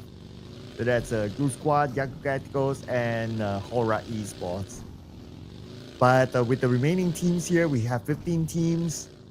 Still, the points are close. One good round by most of the teams will put them in a solid spot at the top. Mm-hmm. And you know what? I can see a comment down here, Sir Cloud, since we're just waiting for the teams to actually engage with one another. They're saying, okay, why don't we talk about the team strategy and the overall tactics? I mean, like, we really cannot do that since this is an off-season tournament. And again, we keep saying this, that we are at the mercy of the teams here if they're really going to show up, or even like being in the mood to score the chicken dinner. But yeah, it's fun to see, and it's a great thing to see. If teams actually engage just like D Savior and D plus Kia over here. I mean, Levi's already bagged 1 point, and then we got Chips being hunted down by D Savior, and these are the things that we look forward to. And actually, we do from time to time, depending on the scenario. So, yeah, when we do, then we do. Yeah, so stay tuned, stay tuned. That gives more reason for you guys to stay tuned. But this one was a pretty straightforward one by Alpha 7. They see a compound, they saw 1 vehicle. 1 vehicle means potentially only 1 player, at most 2. But normally it's 1 at this stage especially. Rush in, crash the compound, eliminate the 1 player, and a house of death. Okay, interesting. Team Secret right now making a move up against RQ. We got Frankie on the screen here with a shotgun. And, well, we've got 33 down on the ground. Team Secret now has the upper hand advantage up against the opposition. But here comes the backup. Let's see what Lapar's going to do in this situation now that they're already at a deficit. And that's quick work by Team Secret. Nice and clean against RRQ. Also, another crash. Once they kind of gathered the information that, okay, there's only a handful of players of RRQ, and that's where they just crashed. Pretty straightforward. RRQ did not defend the ground, and they took over that compound, which is in the circle. Only 1 team now, not in the circle. Still spending time in the blue. In South Jogopu, that's E Arena. But on screen, 4 thrives. Lots of Pakistanis actually watching the Ruthless Invitational Showdown right now just because of Falak. And now they're having an engagement up against D Savior. They already have 1 point in the bag here. T24 taking in some damage. Coming with the kill feed, however, it's Vikings versus Voindunky, if I'm not mistaken. And we can see that D Savior, okay, they're probably talking, establishing good comms over here. They're checking whether or not they're going to go after 4 thrives, or are they even going to engage? I don't think they are. But yeah, I mean, D Savior, there's also that possibility wherein they could engage with the boys of Alpha 7 just because Alpha 7 is doing some scouting, around the area, trying to get some information as well. But yeah, D Savior obviously backed away from that fight. And Secret's probably going to back away from NS Red Force. Gather information, they pulled out TZ, so now they know that, okay, NS Red Force is here, and they kind of have an idea of, like, where are they spread out across this area. And NS Red Force, they're not staying put into one house. They spread out so that they can gather more information. And when they shoo away opponents like Team Secret, they shoot together, giving them warning shots. As long as Team Secret doesn't approach, they're okay. All right, here we go. Rotations, rotations, rotations. Teams headed towards the perfect spot for them to take advantage of. From the map feed, rather, Sim9 is still outside of the zone. They will be coming from the south side, probably passing through farm area, which is near Team Secret and FaZe Clan. So yeah, maybe like a fight could definitely break out in just a while. As for E Arena, well, 456 already in the zone. Checking out the play so far, but Chinky is unoccupied at the moment. But when it comes to those teams that are pretty close to one another, I feel like D plus Kia might have an engagement still with D Savior and even Talon Esports, and maybe even the boys of Alpha 7. But D plus Kia now only has 2 players. Ah, not the D plus Kia that we have seen in the playoffs. But to be fair, there's still games to go. So comeback is always possible. And it's not like they are way down there. They're still somewhere up there with a healthy amount of points in total. So they're still fine. They're still fine. As long as there's still games, then it's okay. Especially before the Smash rule. Now the Smash rule will be interesting, right? What will be the benchmark set, and how far will it be for teams on page 2 to catch that benchmark or that match point? That will be something that we will observe. Yeah, I'm excited for the Smash Room myself. But anyway, circle shifted and it went a little bit onto the west side, and now Pachinki. Moments ago, it was unoccupied, but I feel like, this is going to be the focal point for now. But we can see the teams' rotation and just like which teams are about to get head to head. Again, Alpha 7 making their way in, passing through Fourth Thrive's D Savior, but I think they are pretty surrounded, and a brawl is already inevitable at this point. So that might happen here. Okay, but D plus here continues to shoo away opponents. At the potato here, we have Fourth Thrive and BTR. I wonder if BTR really want to push this one. Okay, Optimus gets Falak. So that's an opening for BTR. But BTR, they need to be aware of the fact that Alpha 7 is not important as well. Bumblebee is waiting for before gets Rebel. But it's a long range knock. So it's not Rebel. Rebel is in the building, so he's not able to yet. Okay. BTR, they're surrounded by a lot of teams here. Alpha 7, oh man, they picked this compound. But then again, it's not doing them great so far. Vampire Esports already here. And they're punishing Alpha 7 for it. We still got Revo down on the ground. Alpha 7 seems to have a little bit of time to reset, and Vampire Esports, they need to charge in if they would want to, of course, dominate that clash. But Bigatron right now trying to dance it up and forth. 3-4 low in HP. We can see that Race is doing a massive spray. Optimus go down. One player got knocked out as well, coming from the side of Fourth Thrives, and confirmation coming through. I think we already have some casualties onto the side of Fourth Thrives. And Fourth Thrives, 2 players down. T24 and Lucky. As they continue to fight with BTR, T24 takes a lot of damage and now will be gotten down by Snape. It's only Noki left. Noki pretty far. We will see his teammates really very difficult, but they're going to have a bit of assistance from Team Secret. But still Noki alone here. Bumblebee tries to get away. One last hit is all he needs, but he did not manage to land that final shot. Now Noki, he has to back up because D Savior is here. Oh man, I don't know how Noki's gonna survive this, but maybe he could pull off a miracle. Now goes in for the spray. Oh, was able to give a lot of damage up against 2504. Noki was able to dodge a nade, and now backing up a little, but unfortunately, well, DX4 spotted him out and did not waste an opportunity to take him down as well. Vampire Esports, man, we can see that Alpha 7 is flipping the script up against them. We got one of them currently knocked down on the ground, but they're still safe since, there's still time for them to recuperate in this situation. We got Carrillo throwing in a molly, but he's not hitting anyone. And Vampire Esports, they have a compound of their own. But we also need to see what circle we're going to get. Okay, Nongshim Red Force on the right side of the circle, trying to block out Talon. They're going to play the gatekeeping role this time. And circle goes towards somewhere in the middle where D-Savior is still at. They are at the potato hill. So they can still hold the potato hill for now, looking at how crowded the other areas within the circle are. Yeah, and they can also probably just wait out, for Deepa's Kia phase and even NS Red Force to come their way, since they're facing the east side of the circle, and all those teams that I mentioned is still outside of the zone, so perhaps they could do a little bit of gatekeeping, right? I mean, from the south side, it's Von Donkey and Team Secret, but on the screen we got Nongshim Red Force doing an angry spray up against FaZe.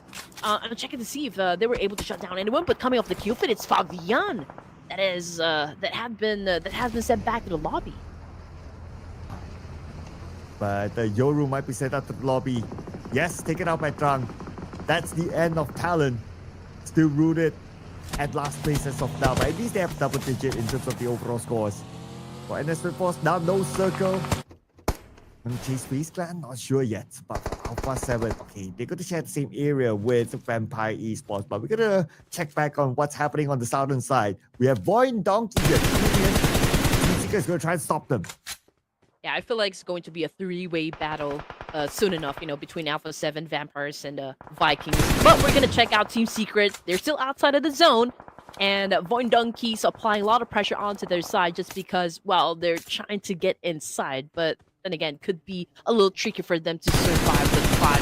Let's see if Void Donkey was able to get into the right spots here, right location to capitalize on. But NS Red Force, okay, getting shot at by Trang. Team Secret now 7 elimination points for the team. Noble trying to defend himself, but unfortunately, it's overwhelming for just one person over here. And Chopper and the rest of the gang just made sure that there will be no coming back from that one.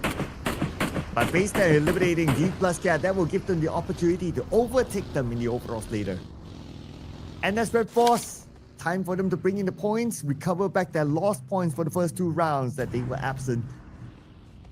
Found their way into the circle, now by the potato hill. Okay, and D Xavier. 3 players still at the potato hill on the left side. As long as they still have the circle, they will be fine. But if the circle shifts towards the left, that will give a reason to NS Force to push D Xavier. Okay, here we go. 5 Ellens now for D Xavier. Again, Pathogen already out. We got 2504 challenging up the boys of NS Red Force. We got GK on the screen here, throwing a nade.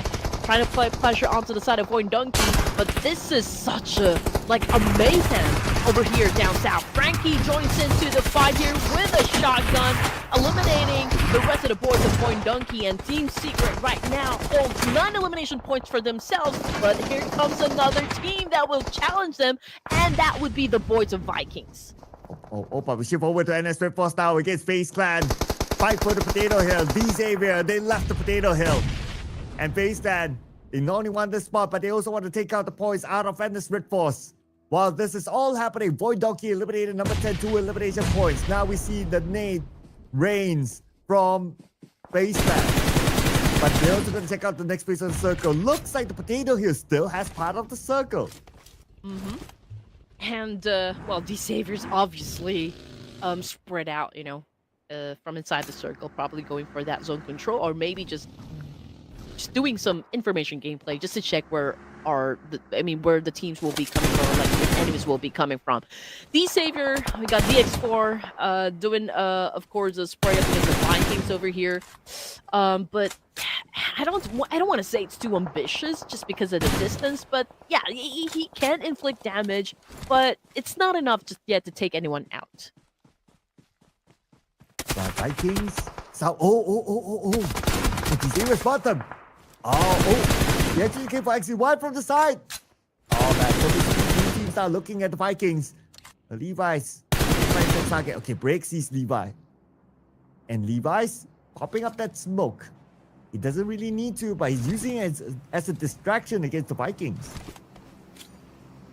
Here we go. Levi's! Oh man, still got spotted out by a Break over here. It's a good thing he was able to dodge the attack just in the nick of time. But you know what? There's another team right here, and that would be the boys of NS Red Force. And again, it's a 3-way battle here happening down south.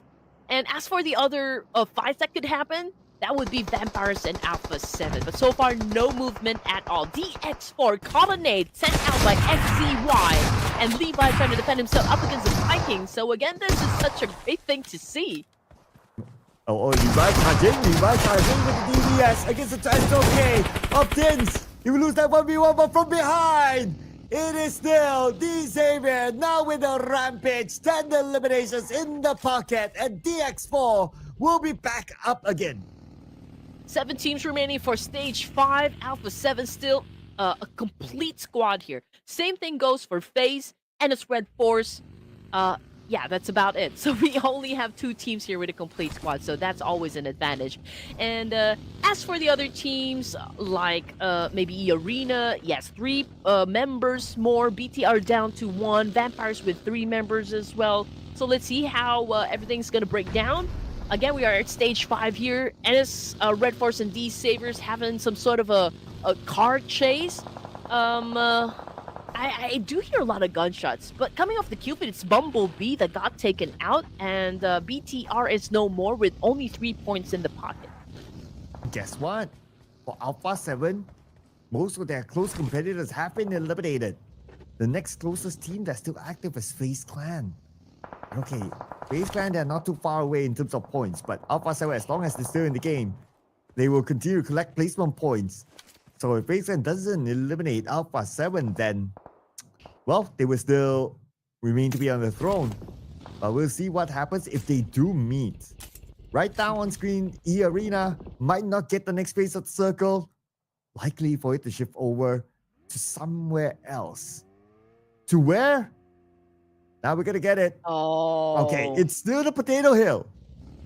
You know, the reason why Alpha 7 and Vampire Esports hasn't really gone into battle just yet, it's because, you know, that very compound was still included in the circle. And now that it's not, so perhaps, you know, this is already the cue for both of the teams to just go head to head.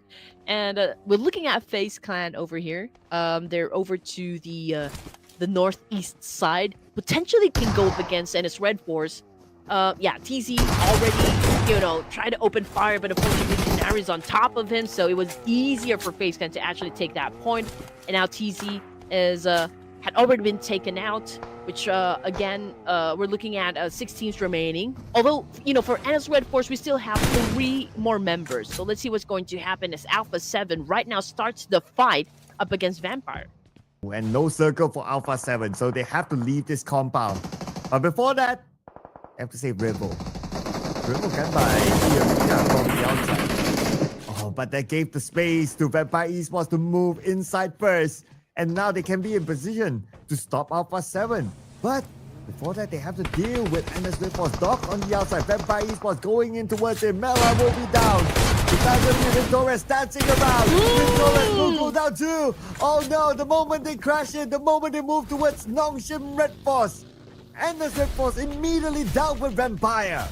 The force is with Nongshim Red Force. Okay, that was such a great, I mean, like a great clutch. You know, coming from NS, the way that they eliminated vampires, wow, that was beautiful, beautiful to watch indeed. Now, D Savior, we got 2504 down in the area. We got 456 back on the screen here. E Arena still trying to make some waves up against Alpha 7. 456 was able to take down 2 of the players, and now he went after the 3rd one. Wow. Okay, E Arena now on a rampage of their own with 10 eliminations. Top 4 teams right now, E Arena. They have 2 active players. D-Saber ran over Doxy just like that. And Chopper got Beanie down on the ground. And Chopper will finish him off collecting that point for themselves. FaZe Clan, the only team with a full squad. Looking good so far. A 2-5-0-4 now circling around. He sees the final player of NS Red Force. FaZe Clan might have the numbers, but when it comes to elimination points, I think it's all the D Savior.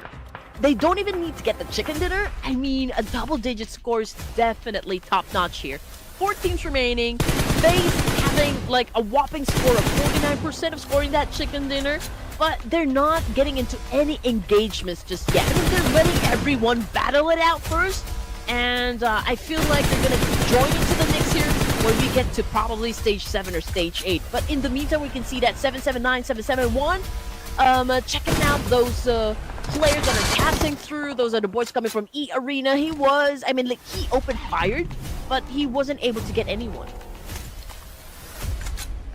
XCY was not eliminated too. Now the circle moved towards E Arena. E Arena have the circle advantage. But 2504, he wants to finish up XCY. He sees that smoke, lobs a nade into it. But XCY not moving forward yet. Okay, now he does. Will he be naded out? Oh, wow. 2501 takes a lot of damage from behind. It actually came from Joker. Eliminated the final player of D Savior. It was a good one. It was a good move. Okay, that was such a treat. But anyway, we're down to our 2 teams over here, FaZe versus E Arena. And as you all saw, NS Red Force got eliminated with only 7 points in their name. Now this is a showdown between these 2 titans. It's a civil war between FaZe and E Arena of Thailand. We can see, you know, FaZe already making a move here, throwing up a lot of nades, 456 on prone, but he is cooking something. Cooking that nade for sure. Now FaZe Clan and E Arena. It's going to be an all-time finale. FaZe Clan, they have the numbers. Moving forward, they're going to focus on the moment, but moment down with 779, 771. Just to be countered by Canary. Now the arena, 2 players left. Canary! Drove by on the moment. Taking it out, sending him back to the lobby. 3 active players down for face and Joker! Nate and Dewey evening up the numbers now, 2v2. 2v2, here goes Joker with a shot, shutting down Canary in an instant. 12 points in the bag now for the side of E Arena. Pretty aggressive if you ask me. And now we're looking at the final battle happen, and Joker sealing the deal, getting that point. 13 points in their pocket. 13 already, and they can make it 15 if they can take out the final 2 players and make it a chicken dinner. 2v2. Looking at the circle advantage might be for E Arena. We can see them repositioning themselves into the middle of the circle, preparing themselves for stage number 8. And when that happens, likely that FaceTime won't have the circle. The pressure will be onto them. Well, obviously, both of the teams here taking their time. And yeah, I definitely agree with you. FaZe does have a slight advantage up against the Arena. But then again, it all boils down at how good these teams are when it comes to execution. We can see that, you know, both teams are going for a split over here. Pretty much the same tactics as you can see on the screen here. I mean, we got 779, 771 outside the zone. Same thing goes for Joker. So maybe a showdown first between 456 and Shopper will happen. And then, you know, those 2 players that are outside, that would be the round 2. Round 2 might happen here soon. Joker by the edge. And Shopper's on the inside. That means 779, 771 is the one on the outside now that needs to move forward. Does he have that space? I believe he can still play by the slope. They should still be able to slide into this stage. So with the current position of these 2 teams, likely we'll see stage 9. Yeah, I guess this is more of a standoff first. Both of the teams, like what we mentioned a while ago, you know, they're taking their sweet time. There's no pressure just yet for them to really meet in the middle. So 456 is not making, you know, like his presence felt. And I guess, you know, as long as you have that element of surprise, that would always be an advantage. I'm just not exactly sure. FaZe is even aware of the fact that, you know, 456 just right down there over to the south side. Probably Joker they've already spotted because, again, you know, it's pretty much the same tactic, you know, when it comes to E Arena and FaZe. But we're waiting it out, you know. Everyone's just waiting. Like, probably which team is going to make the first mistake. And I think that would start the ripple effect. Yeah, if one knock from anyone, then you know that there is a big advantage. But a clutch could still happen after that. Anyway, we did talk about stage 9. Now we're in it. And stage 9 will close really fast. Here we go. This will force all the teams to move. And the first one to be forced to move is going to be 779, 771. But again, he does have this slope to play with, so he does have some room to still move. There we go. We need to be quiet as the teams here prepare themselves for a great showdown. Who's going to be getting the chicken dinner? Is it going to be FaZe or is it going to be E Arena? Shopper right now holding to a nade here, trying to spot down players from the opposition. Okay, again, you know, I feel like both of the teams here are just trying to navigate their way towards, you know, the opposing team. But as for like knowing where they are exactly, I think both of the teams here are scratching their heads for now. But they kind of have an idea, like which direction, but don't exactly know like which tree. So that's why we see a molly in the tree in front of the 2 players of FaZe when they're not there. Okay, random nade. Not connecting at all. By the way, now they will show themselves 456. He sees his 2 players, his 2 opponents in front. 779, 771, very low. Shopper sends a nade, but lobbed it too far behind Joker. This is the ass. Okay, cut Joker. Now FaZe Clan. High ground against 456. This will be a big advantage for them, but 456 behind the smoke. Yes, this nade. Can he land this one? This nade will be crucial! One nade to rule the ball! Bringing E Arena the chicken dinner! Wow! I am at a loss for words. I mean, I thought the moment that Joker got sent back to the Arkham Asylum, I thought E Arena's gonna lose it. But 456, man, this guy have been performing, right off the bat. From the get-go, I mean, he's been showing his, I guess, his skills and game IQ. I mean, this guy's pretty unstoppable. 456 really is dominating and just really doing all the hard carry for E Arena. I mean, look at this, right? He himself, 7 eliminations. Man, surely going to be the MVP this time. If he's not going to be the MVP, I'm out of here. But E Arena, what a finale that was. Because of the slope, it definitely wasn't easy for E Arena and also FaZe Clan. But that nade at the very end, that one nade to eliminate 2 players, immediately locks in the chicken dinner for E Arena. That was brilliant. That was really brilliant. And again, 456, I'm expecting a lot more action coming from this guy. I mean, the energy is really up there, which what we love. But we also give props to D-Saver, FaZe Clan, and its Red Force. I mean, these are the teams to watch when it comes to E-Wrangle. And it's a good thing, since we're going to have another E-Wrangle before we wrap things up. But let's check if that is going to be the same rotations coming from the teams and if it's going to be the same drop locations. Well, it's not going to be the same teams here on our top 4 teams to